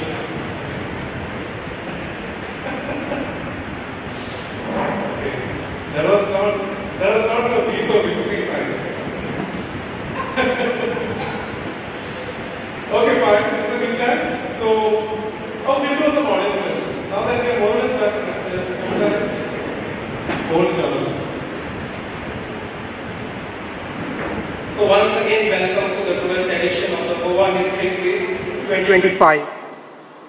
On behalf of the management of the Xavier Center of Historical Research, I take this opportunity to welcome our chief guest, Ms. Fatima Fernandez, our benefactors, collaborators, well-wishers, student participants, along with the respected teachers.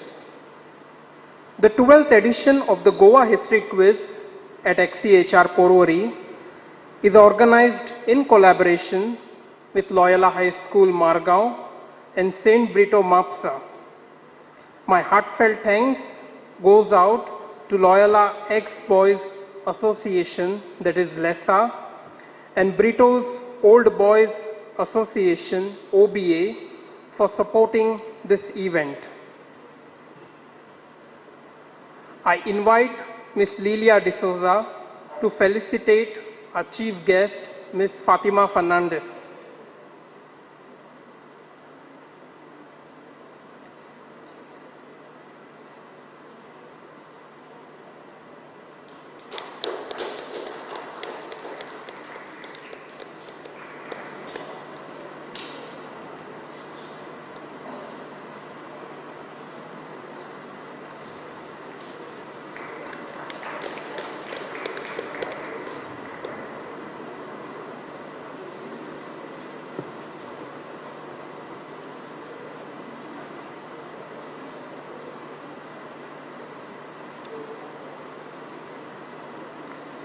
The preliminary rounds of the Goa History Quiz were conducted at St. Brito High School, Mapsa, and Loyola School, Margao, for the North and South Goa schools, respectively, on November 15, 2025. 19 schools comprising of 29 teams from the North and 9 schools comprising of 12 teams from the South answered the preliminary rounds at the respective venues. In all, 123 students from 28 schools were present for the prelims. After the 2 semi-final rounds, a total of 6 teams, 3 each from the North and South, have qualified for the finals. On a special note, I would like to thank the respective HMs of the schools for encouraging and fostering a spirit of learning and healthy competition among students. Thank you for being a part of this enriching experience, despite the busy academic schedule and other commitments. We have various prizes in the forms of trophies, medals, certificates, mementos for today's event. We also have various prizes for the audience. Do make the most of this academic and cultural event. Now I call upon the director, Reinald D'Souza, to address the gathering.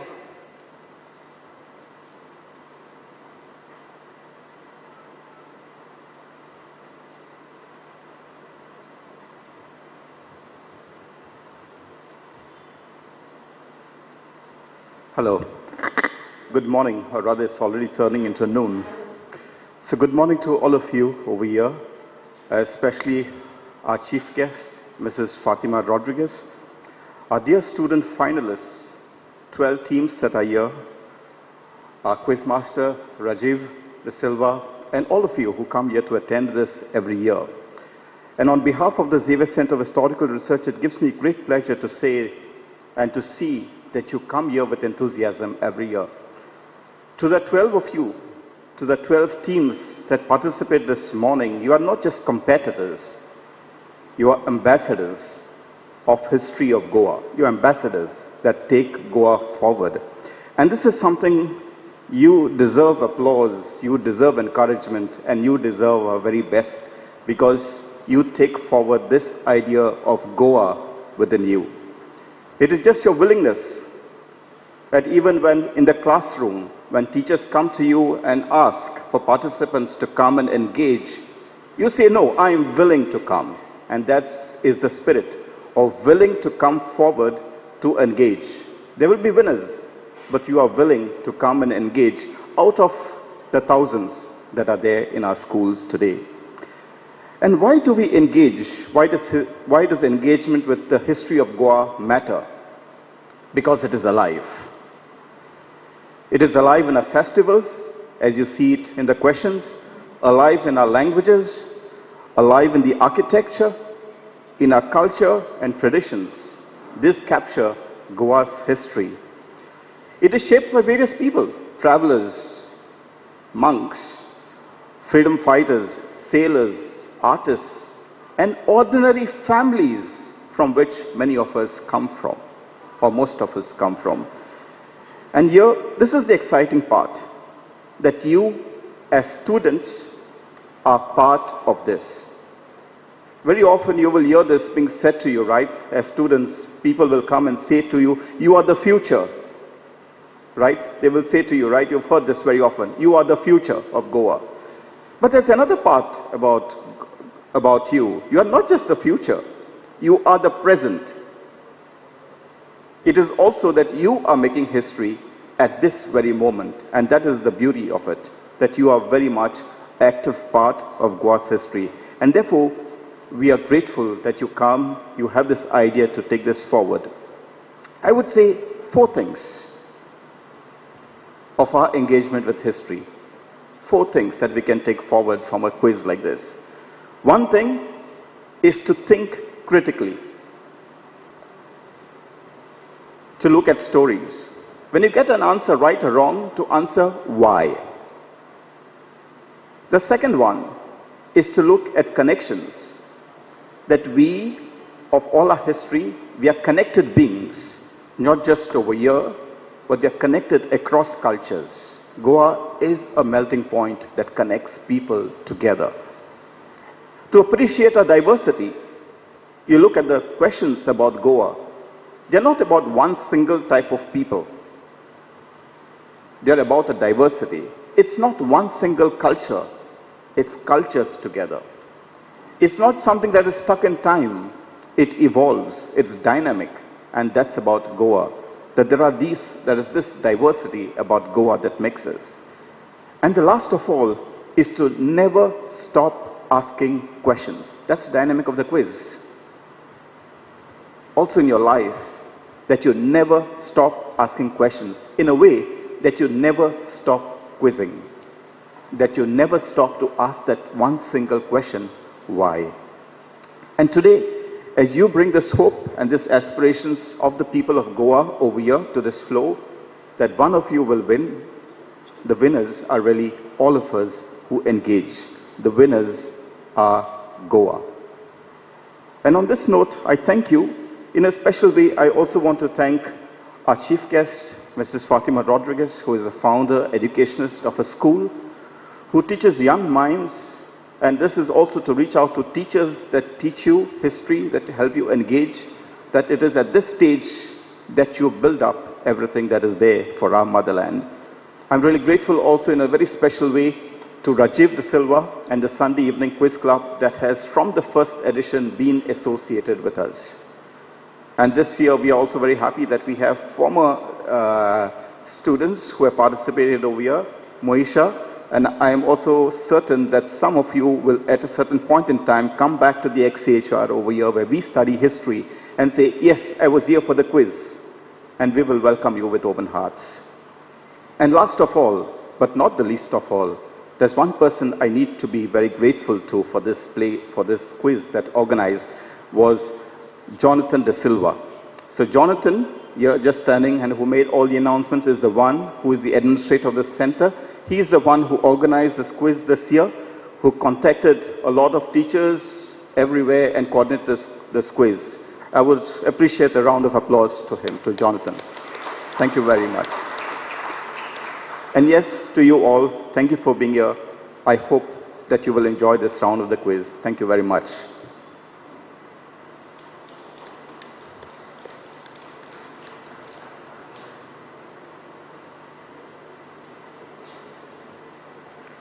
Thank you, Director Reinald, for your words of encouragement.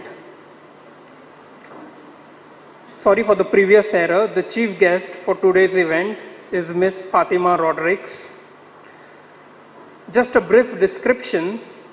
She has been identified as a dedicated educator with a passion for serving the community. In the 1970s, Miss Rodriguez taught in Canada and later worked at Bombay Bridge Candy School. Noticing a lack of schools in the area, particularly in Altino, Mrs. Rodriguez took the initiative to open one. Later, she moved her focus to Porvorim, and in 1978, Babyland School was born, starting its journey in Altino before moving to Panjim, Porvorim. Ladies and gentlemen, esteemed faculty and our talented participants, I take honor to invite our chief guest, Ms. Fatima Rodriguez, to address us and grace this occasion. Please give a round of applause to her.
I don't know the exact time, I think it's still good morning.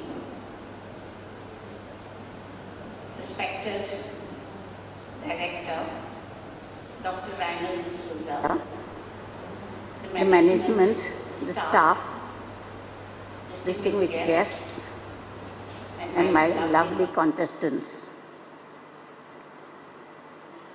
I am delighted to be here at this quiz because I love to be among the young ones. I want to congratulate each one of you for the effort to participate, to study, to research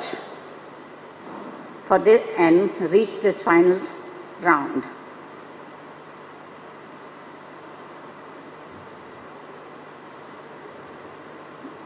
There will be some winners here and runners up, but we have learned along with you so much during your research, at the quiz itself, and your victory is here.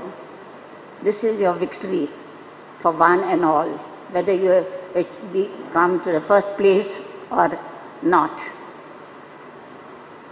It is the participation that matters.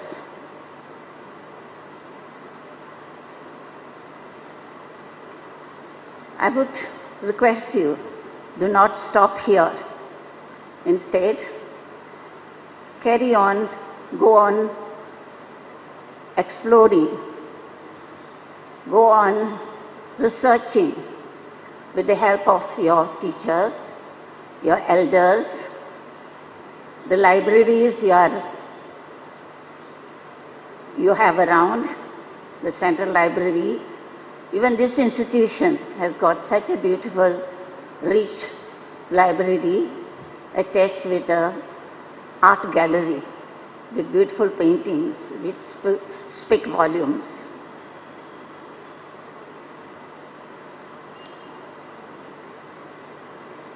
We are surrounded by beautiful temples, churches, mosques, but I feel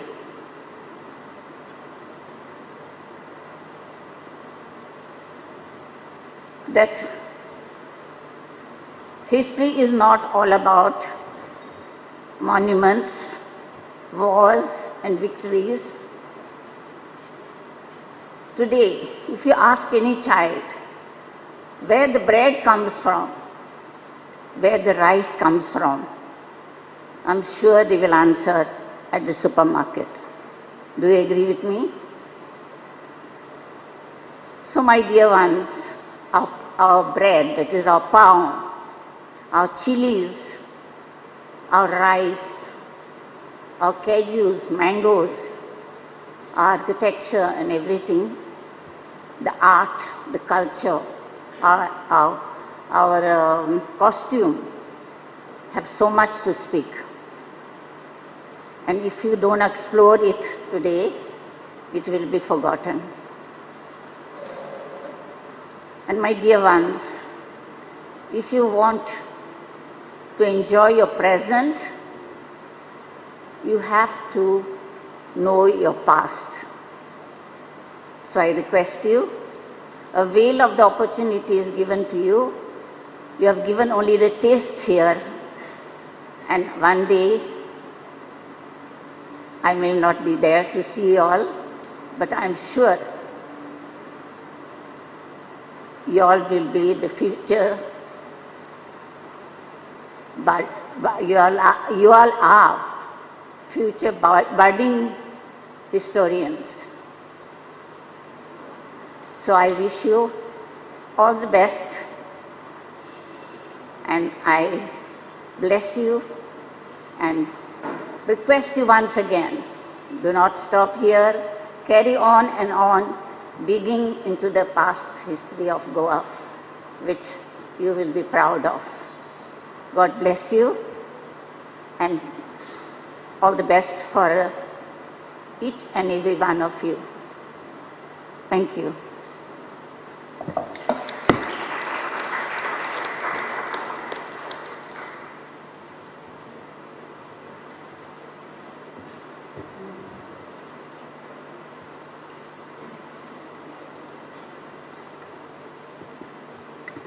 Thank you, Ms. Fatima Rodriguez, for gracing this occasion with your thought-provoking speech.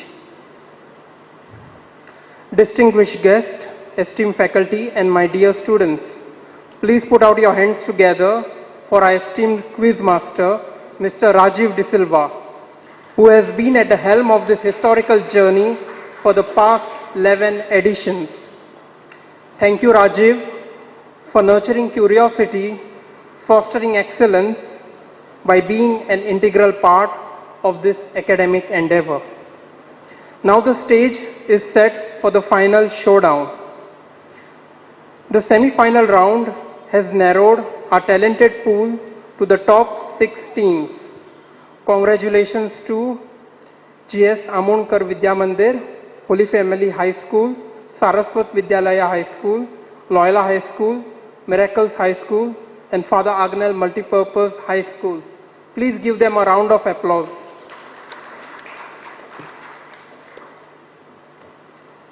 Congratulations for making it to the finals. I request the other teams to be seated and be part of this academic journey. The prizes and certificates for all the 12 teams will be distributed at the end.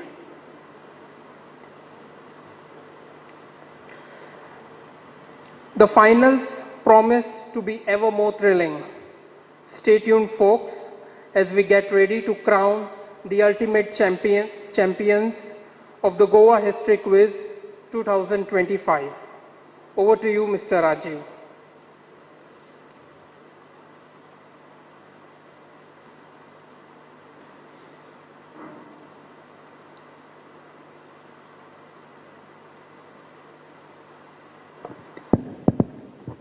Thank you, Jonathan, and thank you everyone who gave everybody here words of wisdom and words to live by.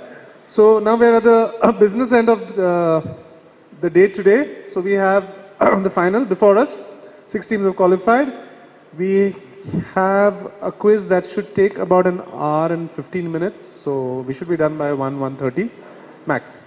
Okay. So the final is a little longer. We have 5 rounds in the final. Each round is slightly different, but more or less same as before. And there's a couple of new rounds. So shall we begin? We have Father Agnel at team number 1, Loyola at team 2, Miracle Sangha at team 3, Saraswat Vidyalaya at 4, GS Amonkar at 5, and Holy Family at 6. Okay, without further ado, as they say, let's begin. And just a reminder that this entire event is set and conducted by the Sunday Evening Quiz Club. That includes me, and also a little bit of a shout out to 2 young members of our club that conducted the prelims. Some of you have met them, Ruchira Parab and Harsh Hegde, both young Goan quizzers and quiz masters. Okay, here goes. So we'll start with round number 1. It is like before, a multiple choice round. So each team will get 1 question, 4 answers, out of which only 1 is correct. And if you get it right on the first attempt, plus 15, plus 10, plus 5. You know how it works. So shall we start? First question to team 1, Father Agnel. Here's your question. At the Institute Menezes Braganza in Panjim is this azulejos mural that depicts a scene from which epic poem? So if you go to Institute Menezes Braganza Hall, the lobby has all these azulejos and they all depict scenes from which? Is it Os Luciadis by Luis de Camões? Is it B. Caramuru by Santa Rita Durão? Is it C. Viriato Tragico by Bras Garcia de Mascarenhas? And or is it D. O Uruguay by Basilio da Gama? Option A. Option A, which is Os Luciadis, is the correct answer. Well done. That's the epic poem written by Luis de Camões. So that's team 1 starting off with a full 15 points. Audience? Yes, thank you. Second question, team 2, Loyola. Here's your question. These are the ruins of the ancient port of Gopakapatna. In which present day village would you find it? Is it Shiridao, is it Kortali, is it Agasai, or is it Neora?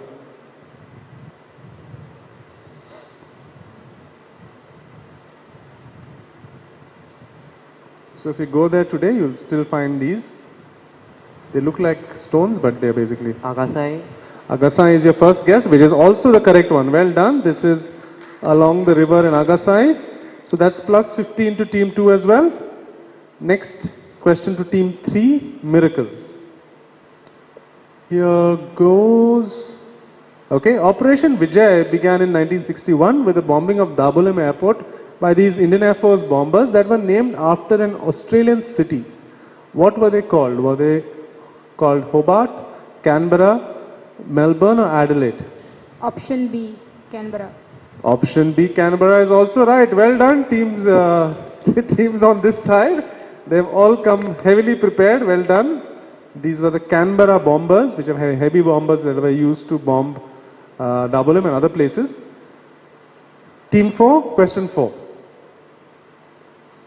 Okay, Goa 1556 is a publisher of Goa-related books that was started in the year 2007. So the year in the name, that's 1556, refers to what? Is it the year that the Portuguese Empire was established in India? Is it B, the arrival of the first printing press in Asia? Is it C, the establishment of the Novas Conquistas, which is a new conquest? And or is it D, the ascension of King Manuel I to the throne? Option C, the establishment of the Novas Conquistas. Option C is not correct. What's your next guess?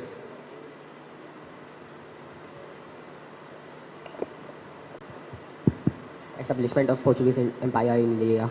A. The establishment of Portuguese Empire in India. Also not correct. Option B. Option B. Arrival of the first printing press in Asia. That is correct. Well done. It's a book. It's a publishing house. So they named themselves after the year in which the first printing press was brought to Goa. But it was also the first printing press in Asia. That was 1556. So this is a long, long time ago. Good answer eventually. So that's 5 points to team 4. And next question will go to team 5.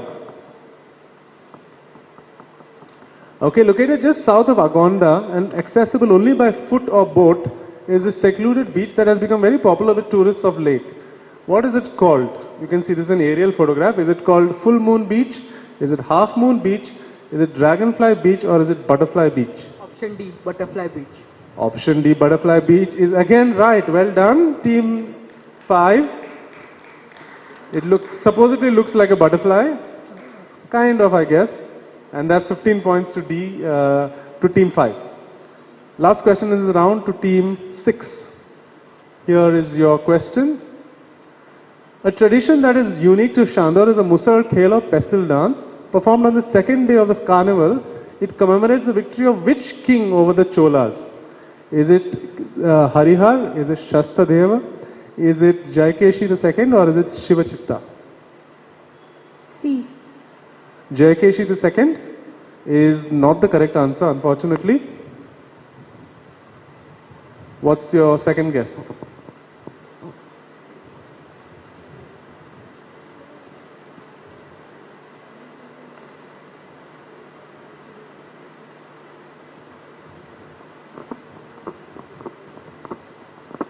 B.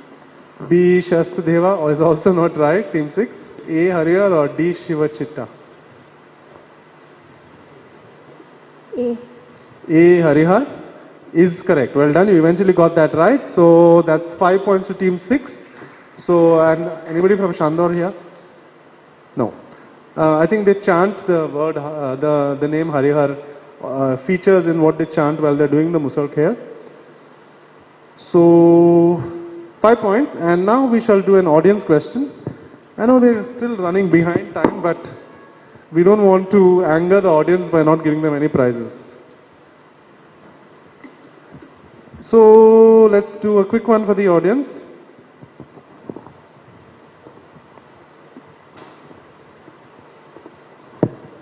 Okay, here goes. Now critically endangered, the organism with the scientific name Placuna placenta goes by what common name owing to its contribution to Goan architecture? Okay, let's go here. Huh? Bhendi. Mendi. Is that the Konkani name for them? But they have a name because of how they are used in Goan architecture. Yeah, window pane oysters is what they are called. Window pane oysters because they are used in old window. You said Mendi. Okay, that's a Konkani name for it. Okay. What's your name? Remedios. Remedios, you are a teacher also? What are you? Oh, you are our audience. Okay. Okay, big hand for Remedios, and can we give him a prize, please? Oh, the special prize is going to Remedios. Well done.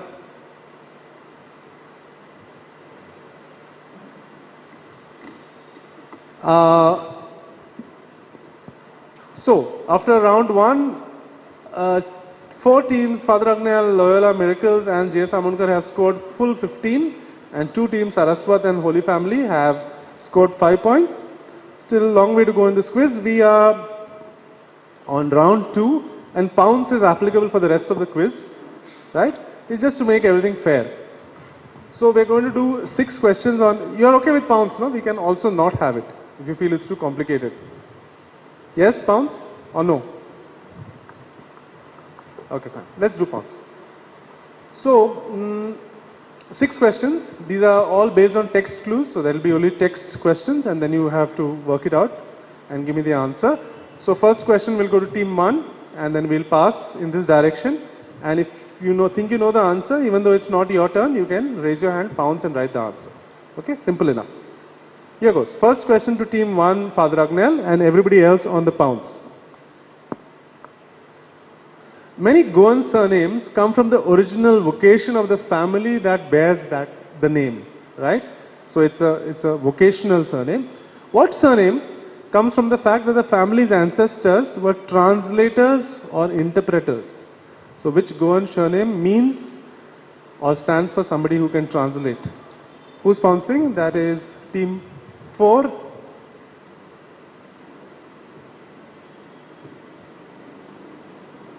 Okay, and also 2 is pouncing? No? Okay, I'll close the pounce in 5, 4, 3, 2, 1. Only one team has pounced, that's team 4. Team 1, it's your question.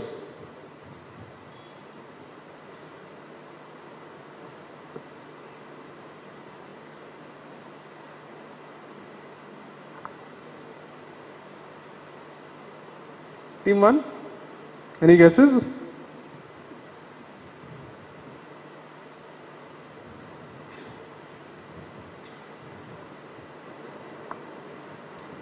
Gomes. Gomes, no, not Gomes. Team 2? Dubasha, Dubas. I'll give that to you. Correct. Dubashi. Dubashi is a fairly common Goan surname. Dubash means 2 languages. So you can obviously only translate from one language to another when you can speak 2 languages. So Dubashi means 2 languages. And that's an excellent answer from team 2, plus 10 to them. Also excellent answer from team 4 on the pounce, plus 10 to them as well. Okay, well done. Next question will go to team 2 on the direct. Team 2, here's your question. It literally means sawdust because the texture of one of its ingredients is somewhat like sawdust. Its taste though is anything but sawdust. What are we talking about? Pounces all around. 6, 5, 4, 3 also. Only 1 not pouncing. Okay, write down your answer please.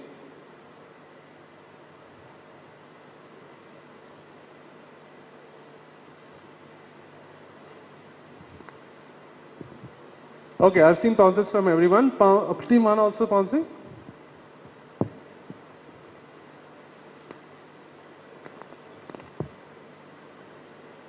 Okay, so all teams have pounced. Team 2, what's the answer? Seradura. Seradura is right. Well done. The very popular Goan dessert Seradura means sawdust. So that's plus 10 all around. Well done. Everyone got that correct? Next question to team 3. Team 3, here goes. It gets its name from the constant exhaling sounds that are made while performing it. Cycle, Rahat, Zimma, Karwar, Bas, Komda, Ghuma and Pakhwa are among the popular sub-forms. So what are we talking about, or what is being described? It gets its name from the exhaling sounds, and these are kind of variants of it. Team 3 is direct. Anyone pouncing? Team 1 are gingerly pouncing.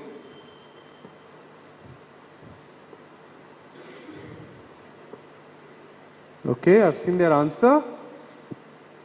I will close pounce in 5, 4, 3, 2, 1. Okay. Yes. Fugri. Fugri is right. Well done. This is the folk dance form and whatever called Fugri, which comes from fu, which is exhaling sounds. So that's plus 10 to team 1 and plus 10 to team 3. Okay. And next question to team 4. According to legend, a group of sages prayed to Shiva for 7 crore years to eventually make him hear their prayers and reside in a temple in Goa. Which temple? Pounce. Yeah, but you have to give other people a chance to pounce. Team 5 have pounced. Okay. 5, 2 and 3 also.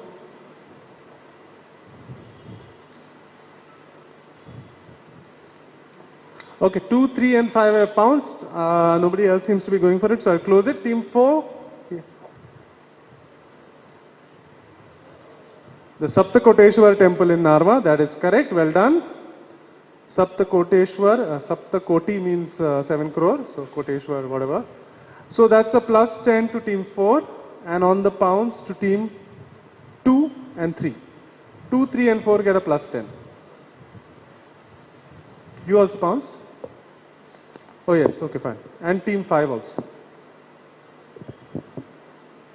Team 5 gets a plus 10 also. 5, 5. Team 5.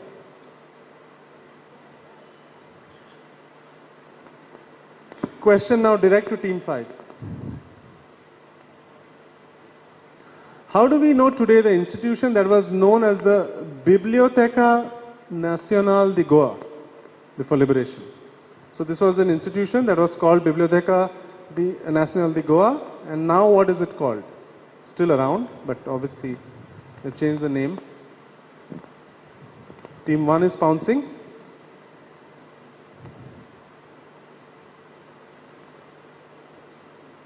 Okay, I've seen 1 pounce from team 1, 6 also. Okay, only 1 and 6. I will close the pounce in 5, 4, 3, 2, 1. Go ahead, team 5. Goa University. Not Goa University, nice guess. Goes all the way around to team 2. National Archives. Not the National Archives. Team 3. Ultramarino. Ultramarino, the bank. Banco Nacional Ultramarino. No. Team 4. Sorry? Goa State Museum. Not the Goa State Museum either. And you already it was yours. So okay, this goes to the audience for a small prize. We will go with some of the non-usual suspects. The guy in the black jacket. You were raising your hand for him. Huh. The Central Library, that is correct. Well done. The Biblioteca means library. So Central Library is right. What's your name? Sevilio. Okay, from which school? Father Agnel. Okay, Sevilio from Father Agnel gets a small prize. And on the stage, 2 teams who pounced for it got it correct, which was it? Team 6 and Team 1, no? Team 6 gets a plus 10, Team 1 gets a plus 10. Central Library or the Krishnadas Shama Central Library.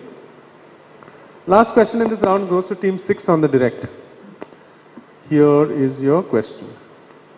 Which factory built in 1967 by the Birla Group was the first large industrial venture to begin in Goa after liberation? So pre-liberation, there were no large industries in Goa. So Jawaharlal Nehru brought a lot of industries, and which was the first of those? Team 1 is pouncing.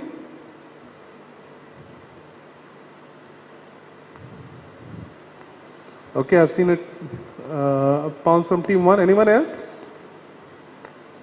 No. Team 6, go ahead. Goa Shipyard Limited. Okay, nice guess, but it's not Goa Shipyard Limited. It goes to team 2. Zuari Agrochemicals. That is right. Well done. It's Zuari Agrochemicals, which was owned by the Birla Group, still owned by the Birla Group, I think. So that's a plus 10 to team 2 and also a plus 10 to team 1 who got it on the pounce. Which means we are at the end of round 2 and we will do one audience question.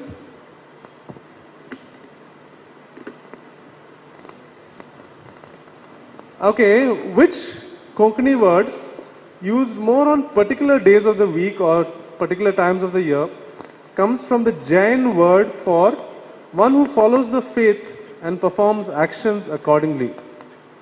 Little complicated question, but actually the answer is fairly simple.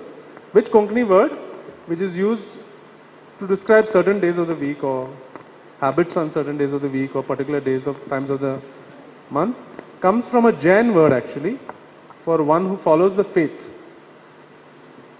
No? Usually, like I think in Goa it's mostly a Monday. Yes? Shivrak is right, well done. Shivrak, it means that you are only vegetarian, but it comes from the word Shravak, which means a follower of the faith. Well done. What's your name, sir? Peter. Peter from?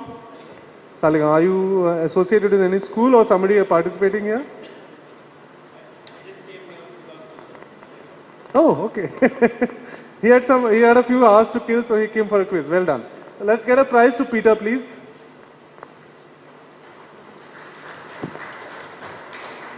We shall go straight into round 3. Okay, at the end of round 2, here are the scores. Very interesting. All very tightly packed. There are 3 teams at the bottom, but not at the bottom by far. Saraswat Vidyalaya, J.S. Amonkar and Holy Family, everybody on this side has 35 points. And then Miracles slightly ahead of them with 45 points. 25? So, yes, they should be 25. Are you keeping backup score? So, 6 is on 25. Okay, fine. Thanks, Asta. So that's why we have backup scoring. You agree with your score, 25? Okay, well done. So Holy Family is on 25 and 35, 35, 45 and 2 teams are in the lead at the moment. That's team 1 and 2, both on 55. Okay, here goes. So this is round 3 and should we reverse the direction? Yes, we should reverse the direction at this stage. Because we've done 2 rounds in this direction. There are 2 more rounds passing and then there's one round that doesn't pass. So this one we will start with team 6 and pass in this direction. The rules are the same, but these are questions based on picture clues. So in each case there's a picture and there's some question based on it and you have to look at the picture and the question and figure out the answer. Plus 10 for every correct answer and a plus 10 minus 5 on the pounds. Same rules as before. Okay? Starting with team 6, here's the first question. Just tell me the name of the lady. The one in black, another one in the background. Yeah. Yes, team 5 have pounced.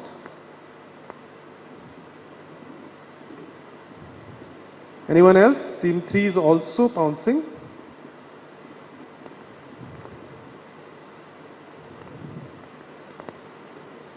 Okay, so only 5 and 3 so far, and I'll close the pounce in 5, 4, 3, 2, 1. Go ahead, team 6. Who is that?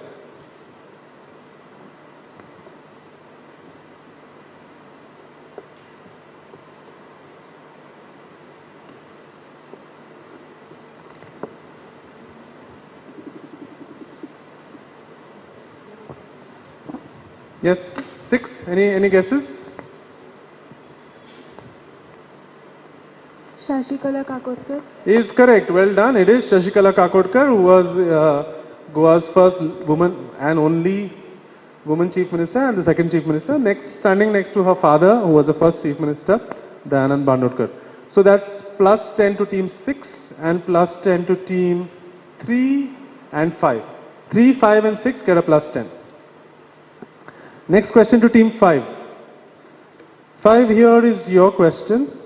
This is the Church of St. Francis in Cochin, whose body was entombed here after his death in 1524 for 14 years before his remains were transferred to the Geronimo's monastery in Lisbon. So for 14 years, somebody's remains were in this church, and there's still a tomb there with mark, but the remains are now in Lisbon. So team 6 is pouncing. Please write. Okay. Anyone else? Team 1 as well.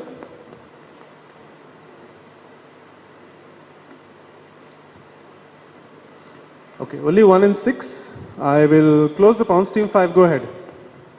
Vasco da Gama. Vasco da Gama is right. Well done. This is Vasco da Gama. He died in Cochin, so he was entombed there to begin with. So that's a plus 10 to 1, 5 and 6.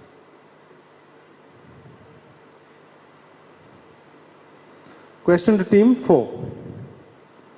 Who is the central figure in this picture? And he is a central figure in more ways than one. Pounds from 1, 3 and 5.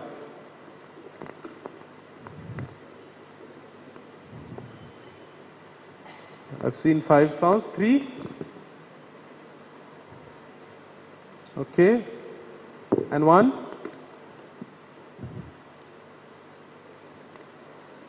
So 1, 3 and 5 have pounds, no? I'll close the pounds. Team 4. Oh, you also? Okay.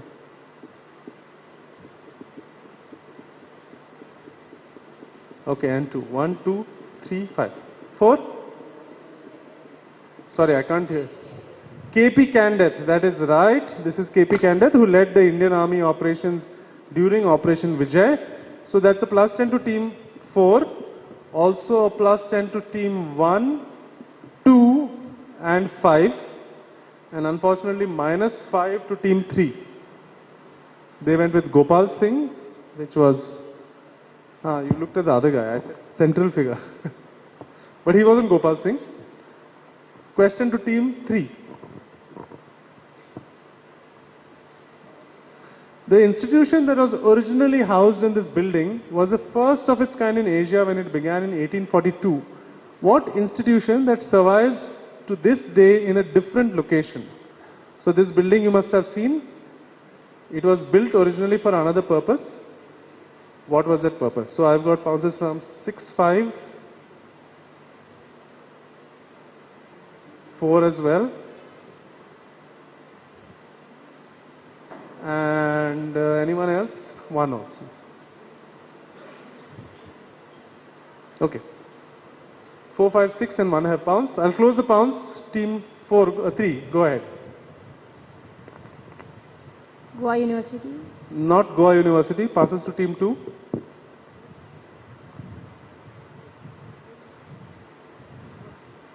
Mapsa Municipal Office. Not Mapsa Municipal Office. Okay, this one goes to the audience. Anyone? Somebody who has an answer before you. Yeah. Goa Medical College. That's right. What's your name? Satvik. Okay. Satvik from which school? GS Amankar. Can we give a prize to Satvik, please? And we'll also give a plus 10 to all the teams that pounced. That is 3. No, sorry, not 3. 3. Yeah. Sorry, 1 actually, not 3. You guys didn't pounce, no? Team 1, 4, 5, 6, all get a plus 10. Goa Medical College, which is now in Bamboli. Next question will go to team 2 on the direct.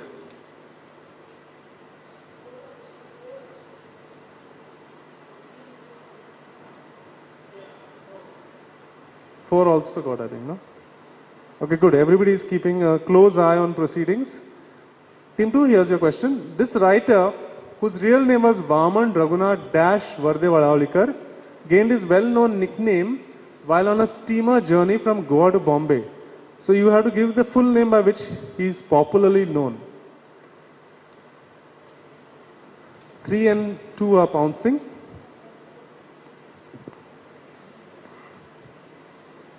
2, not pouncing. Oh, it's your direct, sorry. So only 3 has pounced. I'll close the pounce in 5, 4, 3, 2, 1. Okay, team 2, go ahead. Shenai. Sorry? Shenai. I need his full name. Shanoy Goimbab. Shenoy Goimbab, that's correct. Shenoy was his name, part of his name, Vaman Raghunath Shenoy Vardewala. But when he was on a boat, somebody called him Goimbab because he's from Goa. And that name stuck and he was known as Shenoy Goimbab. So that's plus 10 to 2 and 3. 2 and 3 get a plus 10. And next question, last one in this round, will go to team 1. Here is your question. Legend has it that when Shiva and Parvati visited the Sayadris, a child was born to them under this tree and was assigned to rule the region. He and his descendants then took their name from that of the tree and went on to rule Goa from the 10th to the 14th century. So which dynasty got its name from this tree? It's team 1 who is pouncing, team 4 is.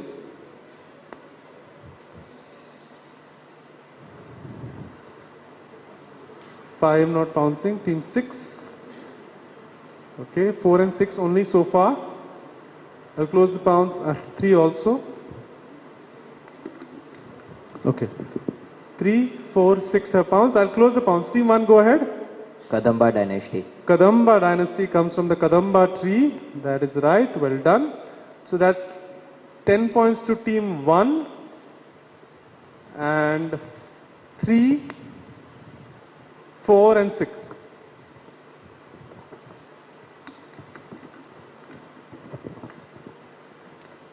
Whew, it's getting hot, no?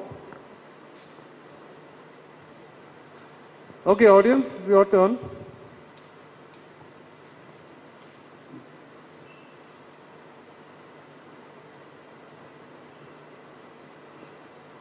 Okay, it's kind of straightforward one. Which theatrist and Padma Shri awardee's real name is Manuel Santana Aguiar? Bonnie Suraj is disqualified. Madam? M. Boyer is right. What's your name? Lorena. Corina. And you are here in what capacity, may I ask? Teacher.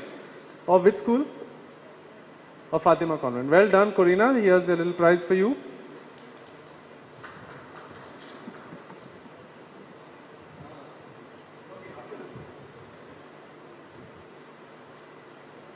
Okay, so 3 rounds gone, 2 to go. Scores are as follows. I can't totally in my head. I can, little bit. So I think Father Agnel is on 95, Loyola is on 75, Miracles is on 70, Saraswat is on 65, I think, no? Saraswat should be 65. 4. J.S. Amonkar on 75, so all really close, Holy Family on 65. Correct? Everyone agrees with the scores? Backup scorer agrees with the scores? Great. This is all shaping up to be possibly a very tight contest going into the final round. So let's go into the penultimate round of this quiz. And this is 6 questions again. Same rules as before, but these are all audio-visual clues. So I'm going to have to put the mic to my thing and hopefully everything will be audible. Okay? So we'll start with team 6 again. The same rules as before. Take a look at the question. If you want to pounce, you can pounce.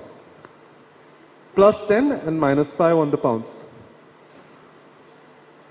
Okay, I'm going to play you an audio. I hope it is going to be audible. Just listen to the song. It's a song. And just tell me who is the singer here. Okay?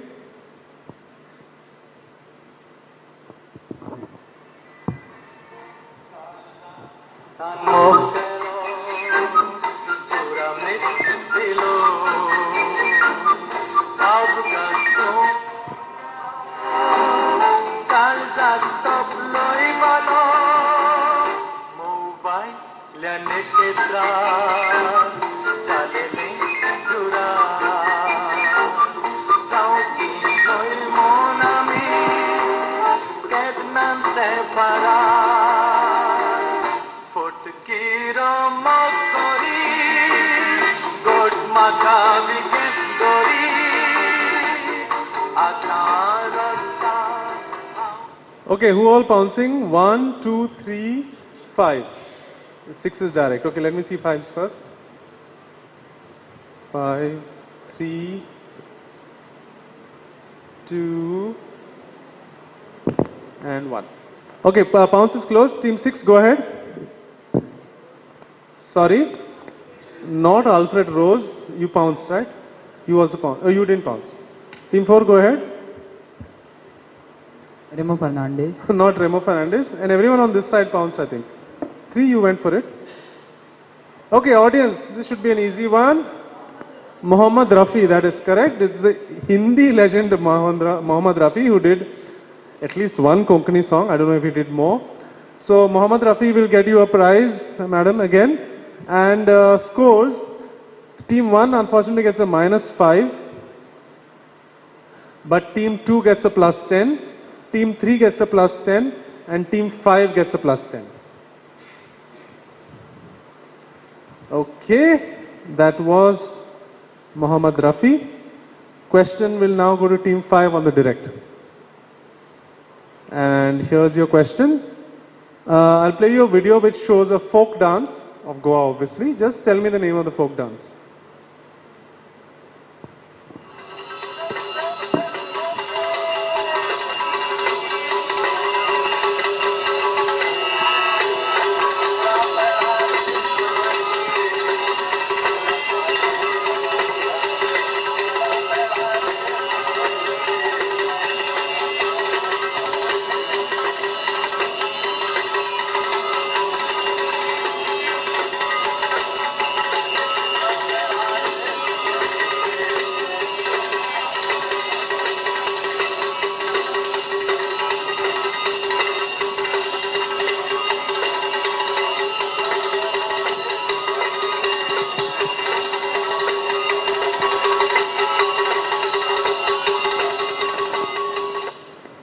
Okay, I think it's the same thing over and over again. Who's pouncing? Team 2, 1, 3.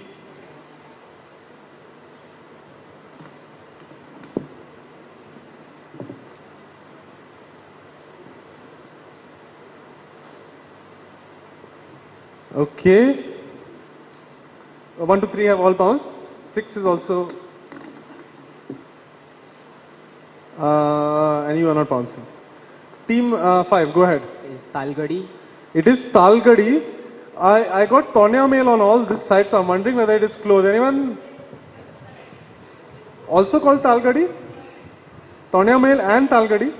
Okay, I'll give both right then because I remember that it has two names. I don't have it on my slide, but that is correct. Well done, Talgadi or Tonya mail. So that's a +10 to 1, 2, 3, 5, 6. 1, 2, 3, 5, 6. Only 4 did not get any points. And next question will go to team 4. Correct? Team 4, here is your question. Again, I'm going to play you a song.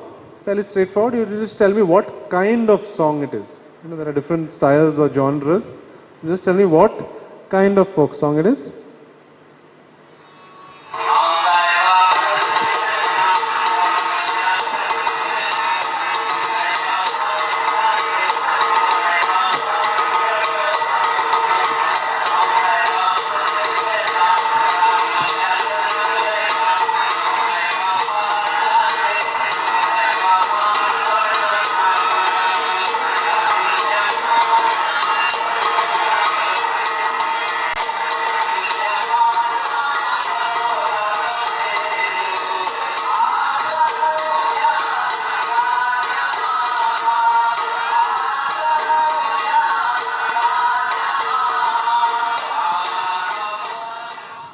Okay, obviously that's a very well-known song, but do you know what kind of song it is? Team 6 have pounced. Team 5 has pounced. It's direct. You guys pouncing? Team 3, 2 also, and 1. Okay, fine. So team 4, go ahead. Is it abhang? It is not an abhang. Anyone who didn't pounce? Okay, everyone actually pounced. Yes, audience, Oh wait, we'll give a special prize for this. So this is a special prize. Okay, girl, a lady in the green. It is a Dekni, very well done. So let's have a special prize for Miss Priya. Ria. And are you a teacher? Which Don Bosco. Ria, teacher from Don Bosco, gets the very special prize. And points, let me, I think, let me go this side, it's easier for you, Jonathan. Team 1, I think, got Dekni, so that's plus 10. Team 2, minus 5, they wrote Mando. Team 3, Dekni, plus 10. Team 5 got a minus 5, they wrote, what did you write? Dhalo. And Team 6 got a plus 10 also. Team 5 got minus 5 and Team 6 plus 10. Team 4, no. Team 4 didn't get anything because they didn't pounce. Right? You said Abhang, but it was a verbal one, so it doesn't matter. So where are we at? Team 3 will get question number 4.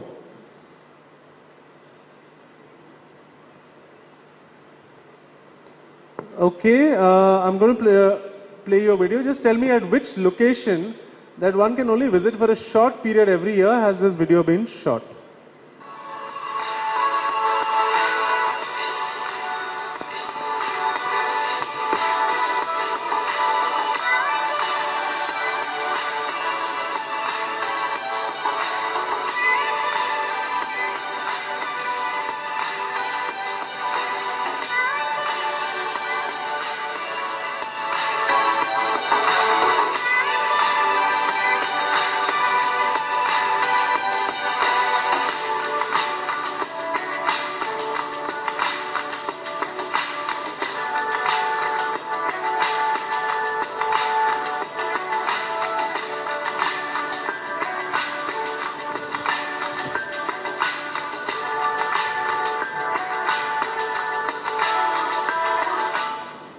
Okay, let's see the pounds. Hands go up. Team 2 and Team 1 have pounced. No one else seems to be risking it. So we'll close the pounds and go with Team 3 for the answer. Pikedev Temple. Sorry? Near Pikedev Temple. Near Pikedev Temple. No, I need the name of the place. Passes to Team 6.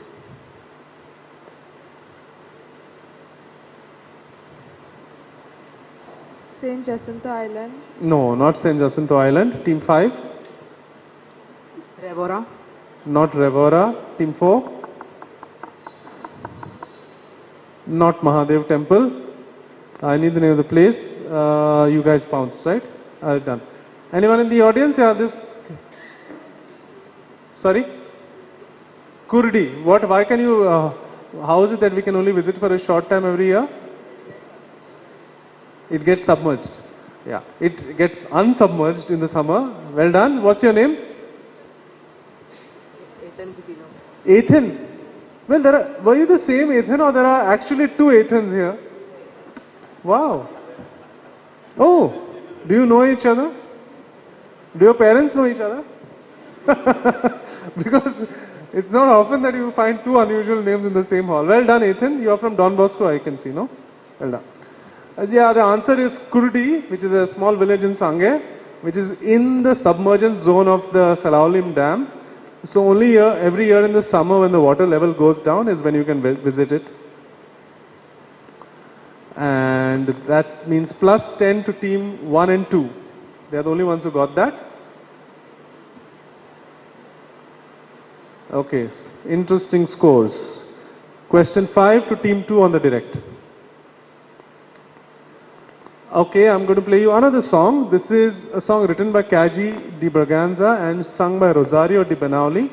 And it is about a historical event that happened elsewhere in the world, not in Goa, but it's still history. And because they sang about it, it becomes part of Goa's history. So listen carefully and tell me which event is this song about or what is it about? What is the subject?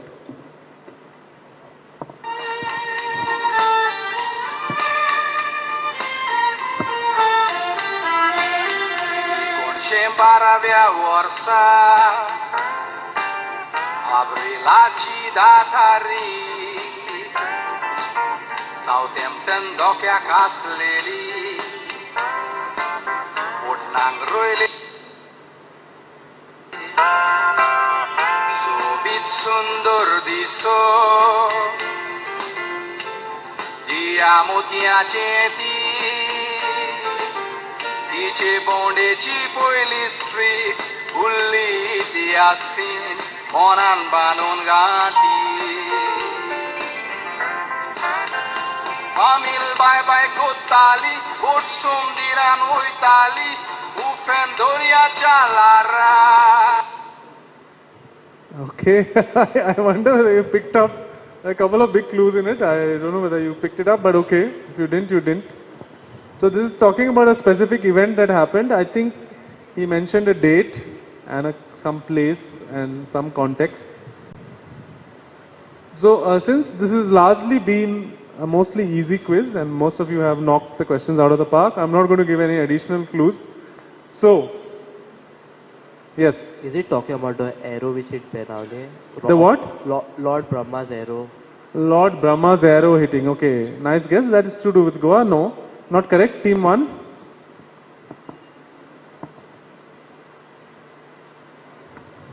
Tsunami.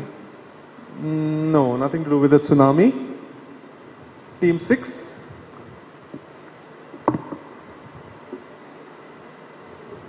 Titanic? Sorry? The Titanic. The ship? Yes. That is correct. Well done. How did you pick that up? It is about the sinking of the Titanic. Excellent answer, Team 6. So, if you notice, did you hear him say Southampton dock, and it sailed from Southampton dock and went in this, and there was waves and stuff like that? Excellent. Oh, you knew the name of the song, is it? Is that how you figured it? No, the date. Oh, the date. Amazing. Yeah, he said April 10th, 1912 or something like that, 1909 or something like that. Excellent answer, Team 6. That's plus 10 for Titanic. It's about the sinking of the Titanic, basically. Nobody else gets any points on that. And last question in this round will go to Team 1. Here goes. Just tell me which resident of Goa's forest is this? I mean, name the animal. Unique, but are often confused with armadillos. The two most unique features of this animal are that it is covered in plate armor scales from head to toe, and even though it has 4 legs, it walks predominantly on its hind legs, and it uses its front legs for gripping and digging. When I saw how this animal walked, I was so captivated. It's so elongated and low to the ground, yet it only uses its hind legs for walking. It must have super strong leg muscles, as it would appear to have a bulk of it. Okay, any pounces? Oh, lots of pounces. Hey, everyone's pouncing. Okay, let me see.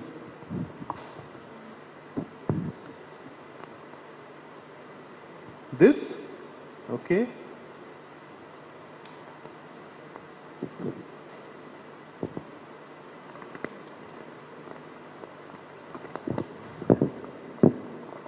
Okay, so everyone has pounced.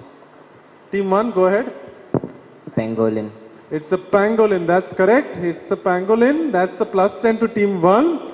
And it is not an armadillo, which some of you have written. So that's plus 10 to Team 1, minus 5 to Team 2, plus 10 to Team 3, plus 10 to... What did you write?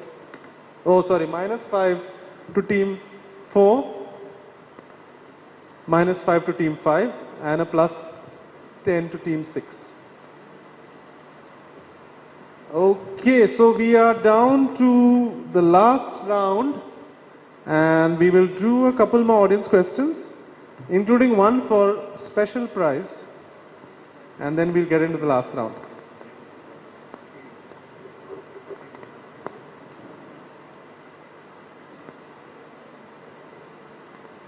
Okay, here is a question. Maybe a little complicated, but listen carefully and you will figure out. So, found naturally in the mineral hematite, so the mineral called hematite, there is a molecule called the Fe2O3 molecule. This is a simple question, simple answer, complex question kind of thing. So the Fe2O3 molecule, its color varies according to how much water it has, right? So according to how much color it is, how much water hydration it is, it goes from a light yellow to like a dark brown kind of thing, right? And they're called different phases, alpha, beta, whatever. So in its alpha phase, it is red. And so this whole chemical process lends itself to which characteristic of Goan architecture? Not Kavi. Yes. Not laterite either. It's red. When it's very hydrated, it's red. Is it mango tiles? Not manglotiles either. All nice guesses, but something that's like really red. You paint on the floor. Do you know what it's called? That is correct. The red oxide floor. Well done. You get another prize, and we will give him the special prize because he's already got the non-special one, I think. No. So, no, did he not? Yes. Remind us of your name again. Amay. Yes. Amay, good answer there. The red oxide floors are get their color that way because of the hydration of the ferrous oxide molecule. That was pangolin, and before we go into the last round, let's have a look at the scores, which are all interesting. Remember, the last round is 6 questions with plus 10 or minus 5, so that's a maximum of 60 that you can score, and you can also get a minimum of minus 30 if you flub everything. Huh? It's added, no? Not added. Oh, it's not added. Okay, can we add, please? While Jonathan is adding, let me explain the rounds. You already know this, but basically there will be 6 questions. I say on the buzzer, but you saw how our buzzer gave up the ghost. So I will just read out the questions. If you want to stop me reading the question and block the question for the rest of the crowd, you can just raise your hand and say pounds. I'll stop. You write the answer. You get a plus 10 or a minus 5 for a correct answer. Correct or a wrong answer. Oh, okay.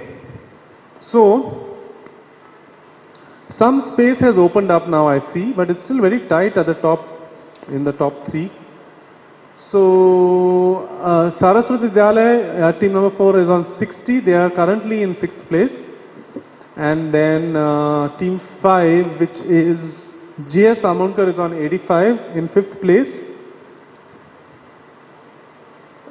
Team 2 Loyola is on 95 in 4th place, and at the moment in the top 3 is Team 6 Holy Family with 105, Team 3 Miracles with 110, and in the lead at the moment Team 1 Father Agnel with 130 points. 6 questions to go. I think anybody's game. Let's see where it goes. Remember the rules. Just stop me reading when you want to answer.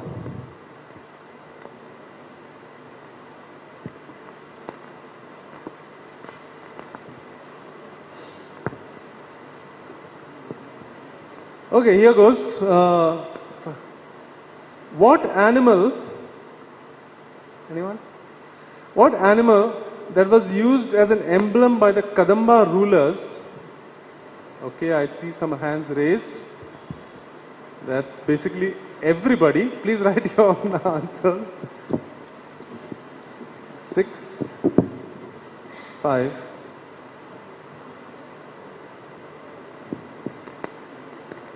4, 3, 2, 1. Okay. What animal that was used as an emblem by the Kadamba rulers today forms part of the logo of the Kadamba Transport Corporation? And the answer, as everyone knows, is the lion. That's correct. And everybody on stage got that right. That's a fairly simple one for anybody who knows Goa history. So that's plus 10 to all the teams. Okay. Question number 2. What is common to the Konkani words Dudu, which means money, Bhangar, which means gold, Halsande, which is a kind of bean, and Tati, which is eggs. So what is common to all these words as far as their origin is concerned? Etymology, from where, how these words came about. So what is common to all these words? Team 5 is bouncing.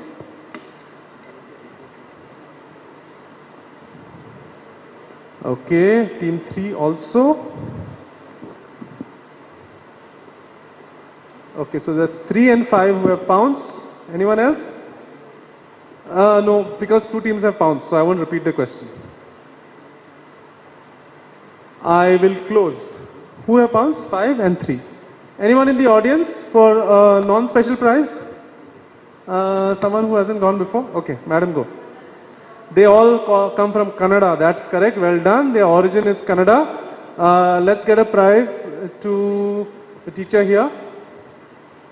So that means plus 10 to team 5 and a minus 5 to team 3 who said Portuguese. I know there are a lot of words that come into Konkani from Portuguese, but not these ones. These are from Kannada. Question number 3. The Western India Portuguese Guaranteed Railways Company was a British firm that in 1886 built the first railway line that linked Goa to British India. The British invested in this venture primarily because it wanted access to which important location in Goa? Okay, team 5 is bouncing.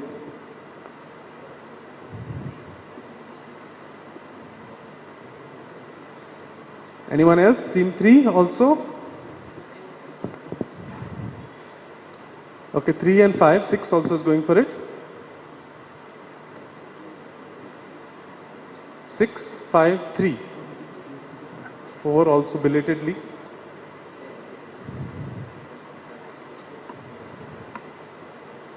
Okay. So everybody on this side does 4, 5, 6 and that side who went? 3. So 3, 4, 5, 6. Let me go to the audience. What did they want? Okay, Bonnie, go for it. Mormuga Port. Have you got any prize so far? Oh, then we should give you one. You want a special one or the non-special one? Anyone? I think we are out of special ones. Bonnie is, what's your full name? Bonnie Furtado. From which school? Father Agnes Pillai. So those are yours on stage? Oh, those are not yours. Okay. Well done, Bonnie. So the British built the railways because they wanted access to Mormuga Port. Obviously the British don't do anything unless it's of some benefit to them. Points to 3 got plus 10, 5 got plus 10 and 6 got plus 10. Team 4 unfortunately wrote Madgaon, which is not correct, and so team 4 gets a minus 5.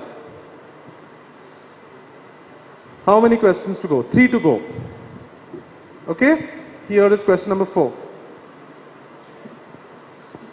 Kashmiri chilies, garlic, cloves, haldi, jeera, mustard, black pepper, tamarind, ginger, sugar and methi all ground together in vinegar gives you what? Okay, there's a pound from team 5.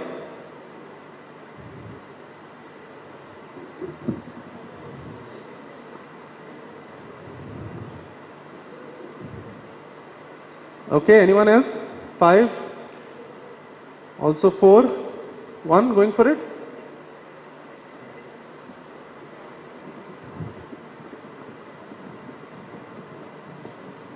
Okay, so 6 also.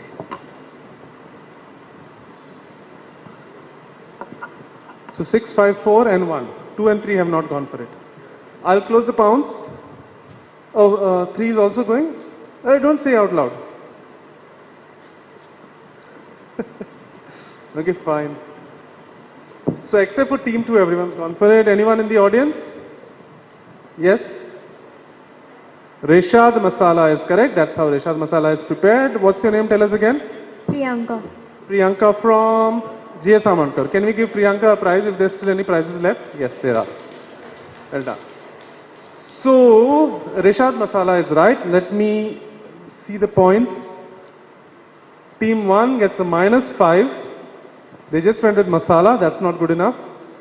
Team 3 went with Rashad, which sounds like some Arabic guy, but close enough. I'll give it to you. +10. +10 to team 3, +10 to team 4, +10 to team 5, +10 to team 6. That's fine. So +10 to everyone except for team 2 and a -5 to team 1, which I think would have made the scores interesting. We have 2 questions to go. Should we have a look at the overall scores? If we can quickly total it. Just so that we know what the gaps are. Teams, you all know what the gaps are? What's your score, team 1? Or you lost track?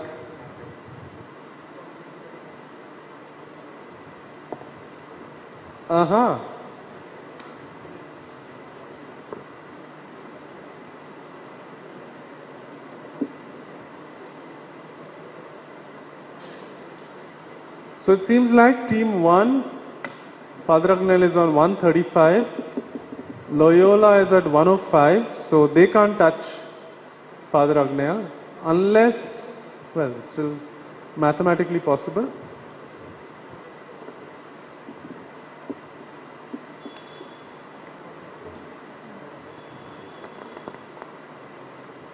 Okay.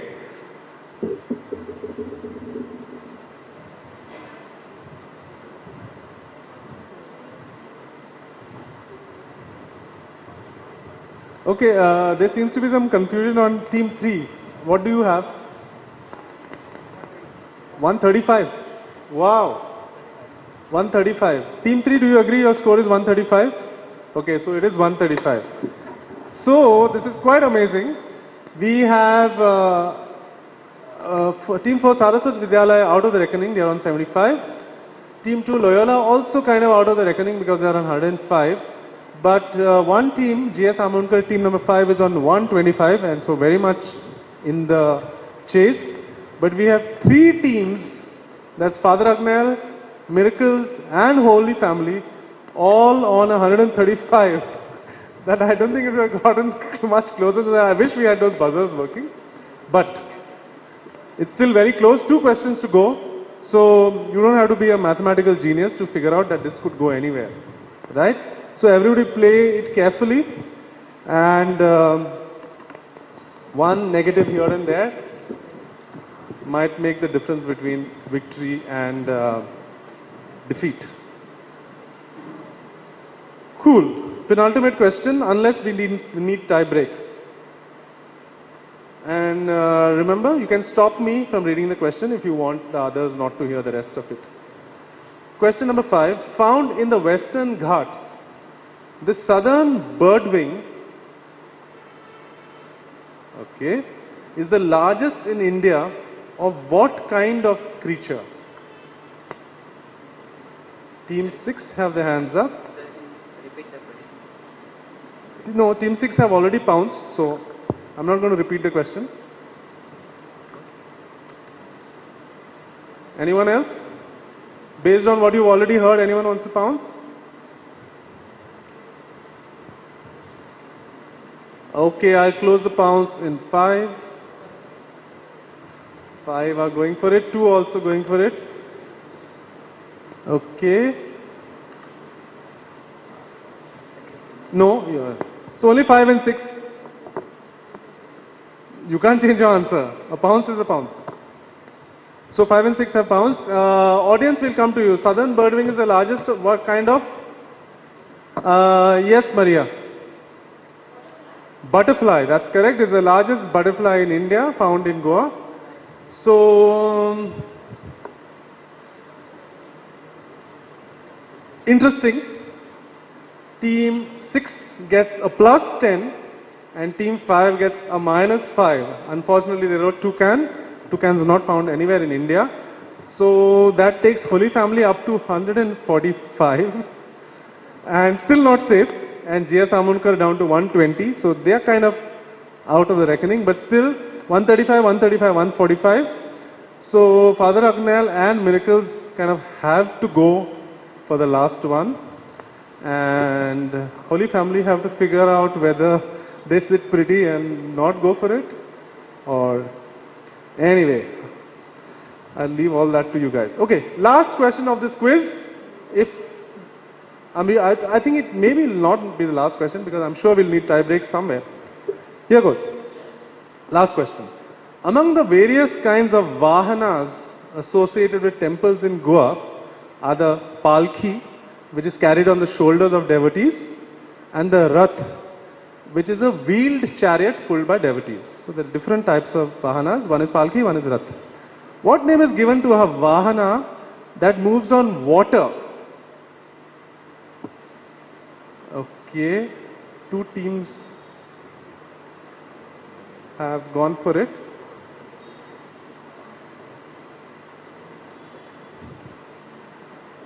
Okay, I'll complete the question because there is a correct answer in that. What name is given to a vahana that moves on water? A name that is more familiar as a popular festival in Goa. And the answer is? Sorry? Sangod is correct. Sangod is the vahana that moves on water, which is the Sangod festival in other places, but mainly in Siole. So that's a plus 10 to team 4. They have said Sangod, and a minus 5 to team 5 who said something else, Hodi. So that's, I don't know where that leaves us. But we know where it leaves Holy Family. I think they have figured it out, yes. So well done, we have a winner. Holy Family School are the winners of this year's Goa History Quiz. Big hand to them. We still have a tie. We still have a tie for second place, which we need to break because we have 3 different prizes. So we can't give a joint second. We will have to do second. So we are going to do a tie break now for Father Agnel at 135 and Miracles at 135. We'll do a quick tie break. I know nobody wants to get into this kind of thing once the quiz is over, so we'll try and finish it fast as possible. I'll ask you a question, you write down your answer. The team that gets it right, if the other one gets it wrong, is second. Right? If both teams get it right or both teams get it wrong, then I'll do another tiebreaker. Fine? So this is only for 1 and 3. Please write down your answer.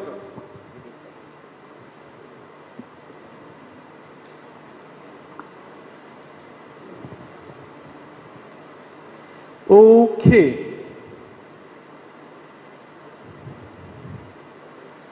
So, the Bhagwan Mahavir Wildlife Sanctuary, which is in Mole, the Karambolim Wetlands, the Kotigaon Wildlife Sanctuary, and the Madai Sanctuary are among 4 sites in Goa that are designated by an international organization based in UK as an IBA.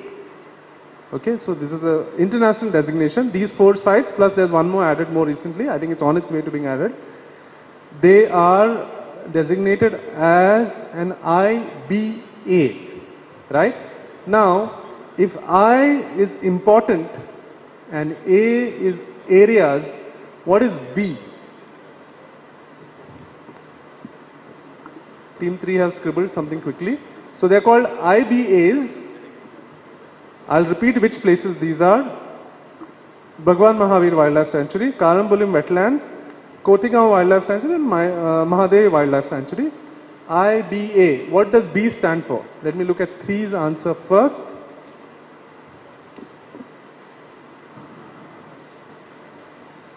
Okay, anyone in the audience knows the question, the answer? Yes? Well, that kind of would have been an obvious guess, but it is not. Bird, they are important bird areas. These are places with a huge bird diversity. So as you may have figured, both the teams have got that wrong. So we persist with the tie break. We'll do one more. Both the teams, one wrote biological and another wrote biodiversity. That's right.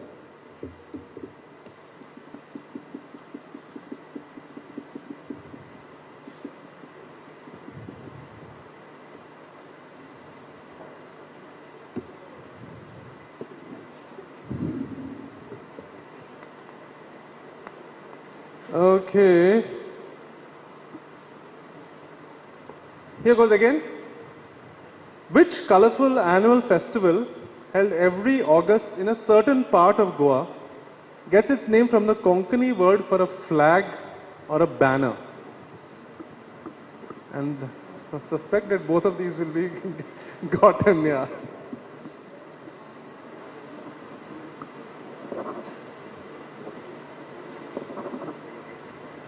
Okay.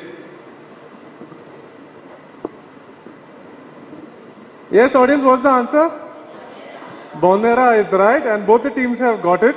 So we still have a tie. Okay, I'm going to fabricate some trick question.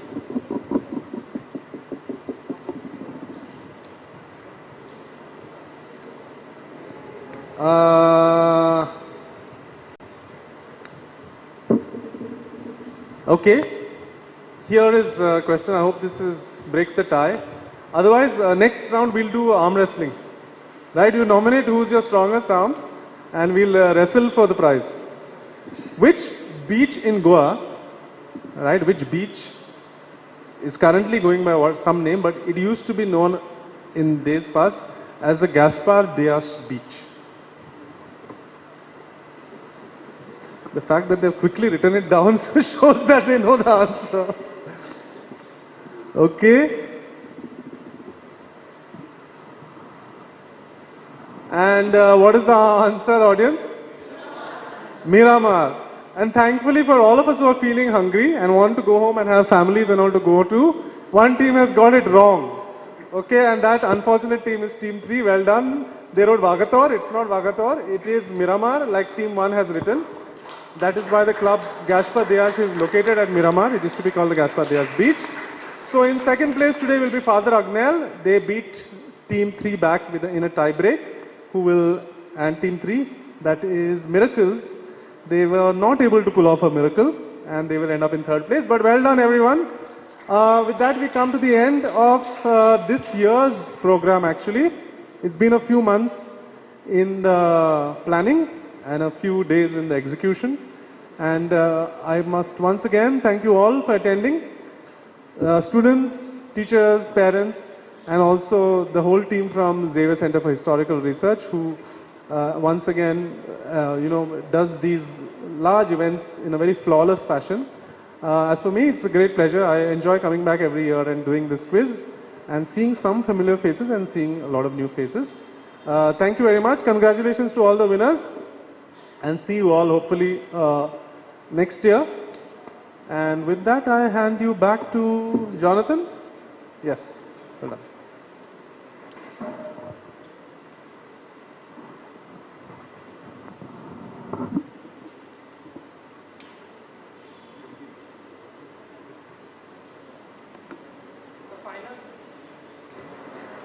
The finals have concluded, but the program hasn't.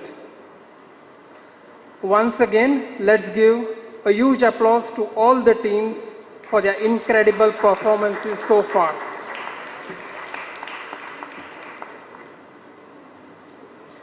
Now I call upon the director, Father Reinald D'Souza, to felicitate our quiz master, Mr. Rajiv De Silva, from the Sunday Evening Quiz Club.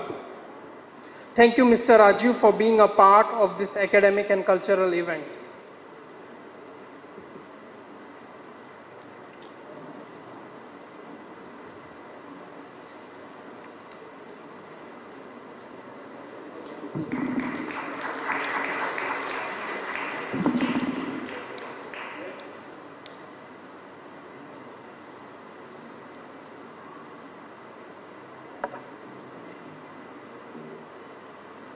It will take a couple of minutes till we get ready with the prize distribution, not more than 5 minutes. First of all, I would like to thank everyone, especially all the schools.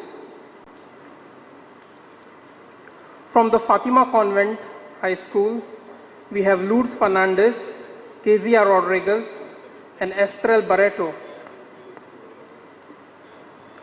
Again from the Fatima Convent High School, we have Blanca Fernandez, Shania Pereira, and Gian Da Silva. From Ravindra Krekar Jnana Mandir, we have Shiv Natkarni, Aradhya Raiturkar, and Anisha Sheikh. From GS Amonkar Vidya Mandir, we have Atharva Naik, Saras Shirsat, and Arav Halankar. From Don Bosco High School, we have Ethan Kutino, we have Prithviraj Chavan, and Vishesh Pandey.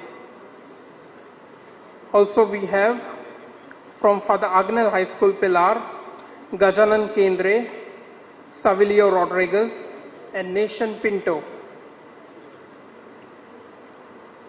These teams appeared for the semi-finals. And when we move to the finalists, 3 teams have demonstrated exceptional knowledge and skills.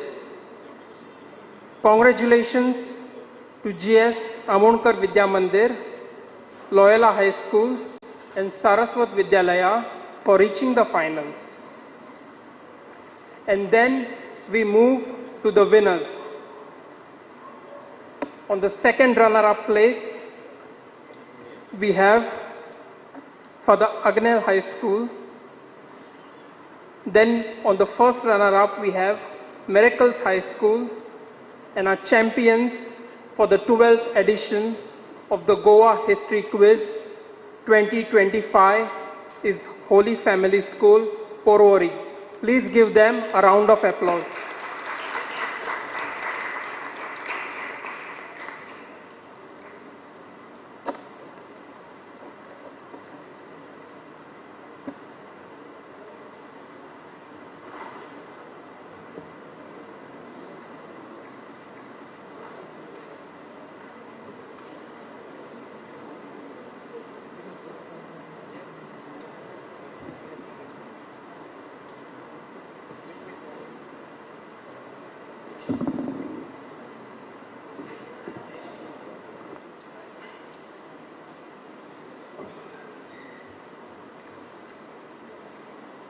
It's already late, and at schools we have Lourdes Fernandez, Rodriguez, and Estrel Barreto.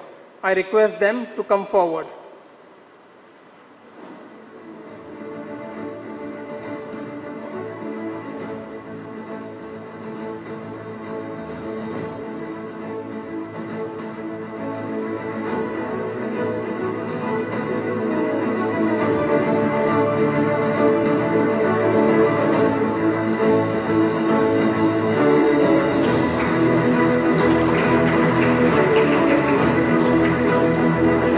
Again from the Fatima Convent High School, we have Blanca Fernandez, Shania Pereira, and Jean Da Silva.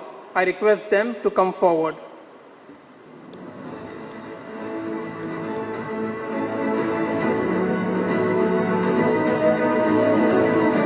From Ravindra Krekar Jnana Mandir, we have Shiv Natkarni, Aradhya Raiturkar, and Anisha Sheikh. Please come forward.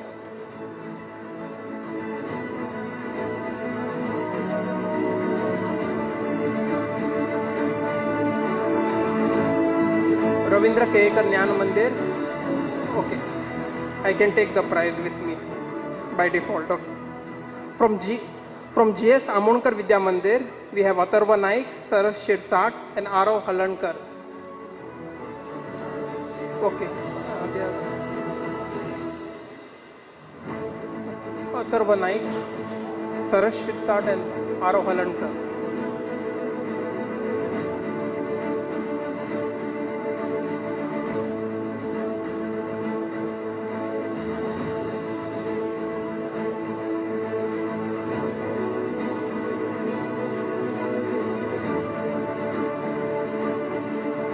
From Don Bosco High School, we have Ethan Kutino, Prithviraj Chavan, and Vishesh Pandey.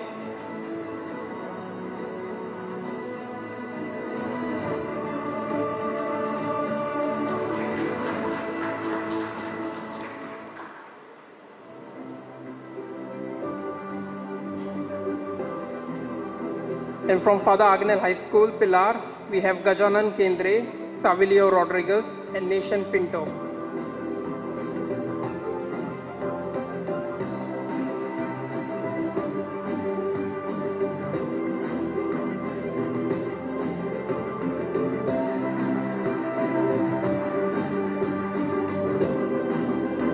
Then the next team from GS Amonkar Vidya Mandir, Priyanka Porop, Swara Gons, and Vidhi Chaudankar.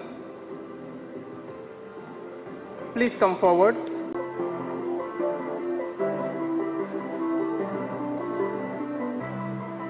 And now it's time to declare our winners. The second runner-up is Father Agnel High School.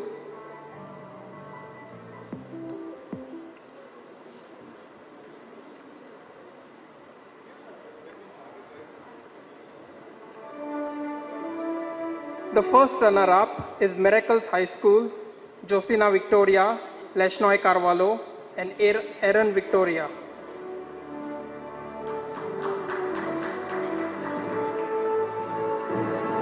Second.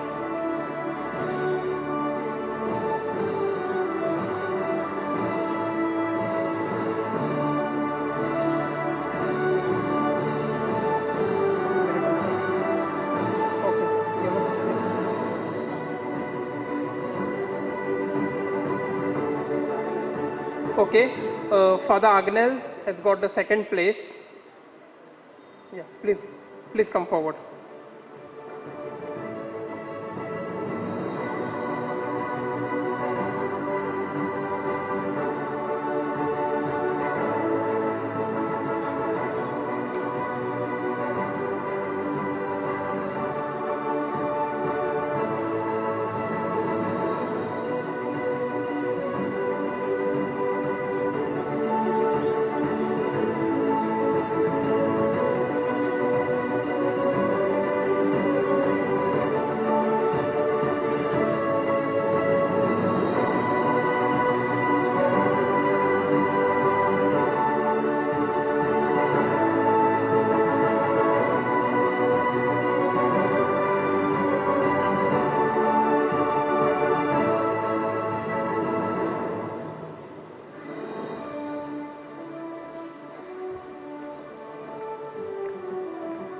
The third place is Father Agnel High School. Please come forward.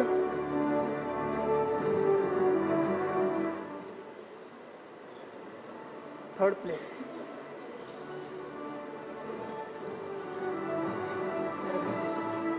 Them forward to hand it over to our champions, that is Holy Family High School, Porvorim, along with the chief guest and the director.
Congratulations to all the winners. May your achievements inspire others to strive for excellence. And now I request everyone to take their places. Okay, the handing over of the rolling trophy is remaining. So I request the dignitaries to hand over the rolling trophy of the Goa History Quiz 2025 to our champions, Holy Family High School, Porvorim.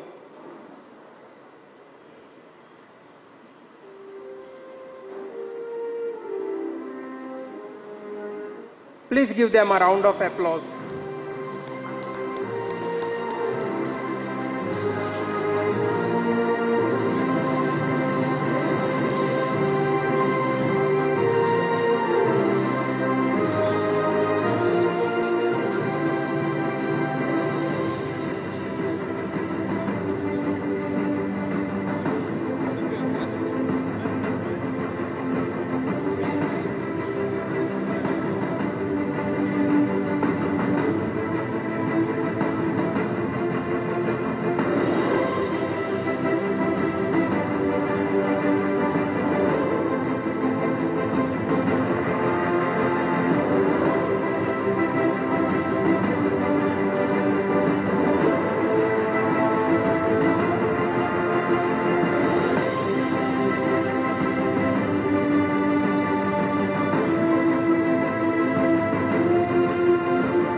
I request the dignitaries to take their places.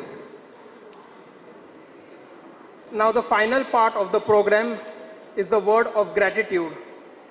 I would like to thank the XCHR management, St. Brito's High School Mapsa, Loyola High School Margao, and the respective alumni for supporting this event. I want to thank all our benefactors, well-wishers, our support staff, and our volunteers who has given us their time, energy, and overall support to make this event a success. Without the helping hand of our volunteers and the benefactors, the event would not have been possible. As this quiz is an opportunity, teachers, please collect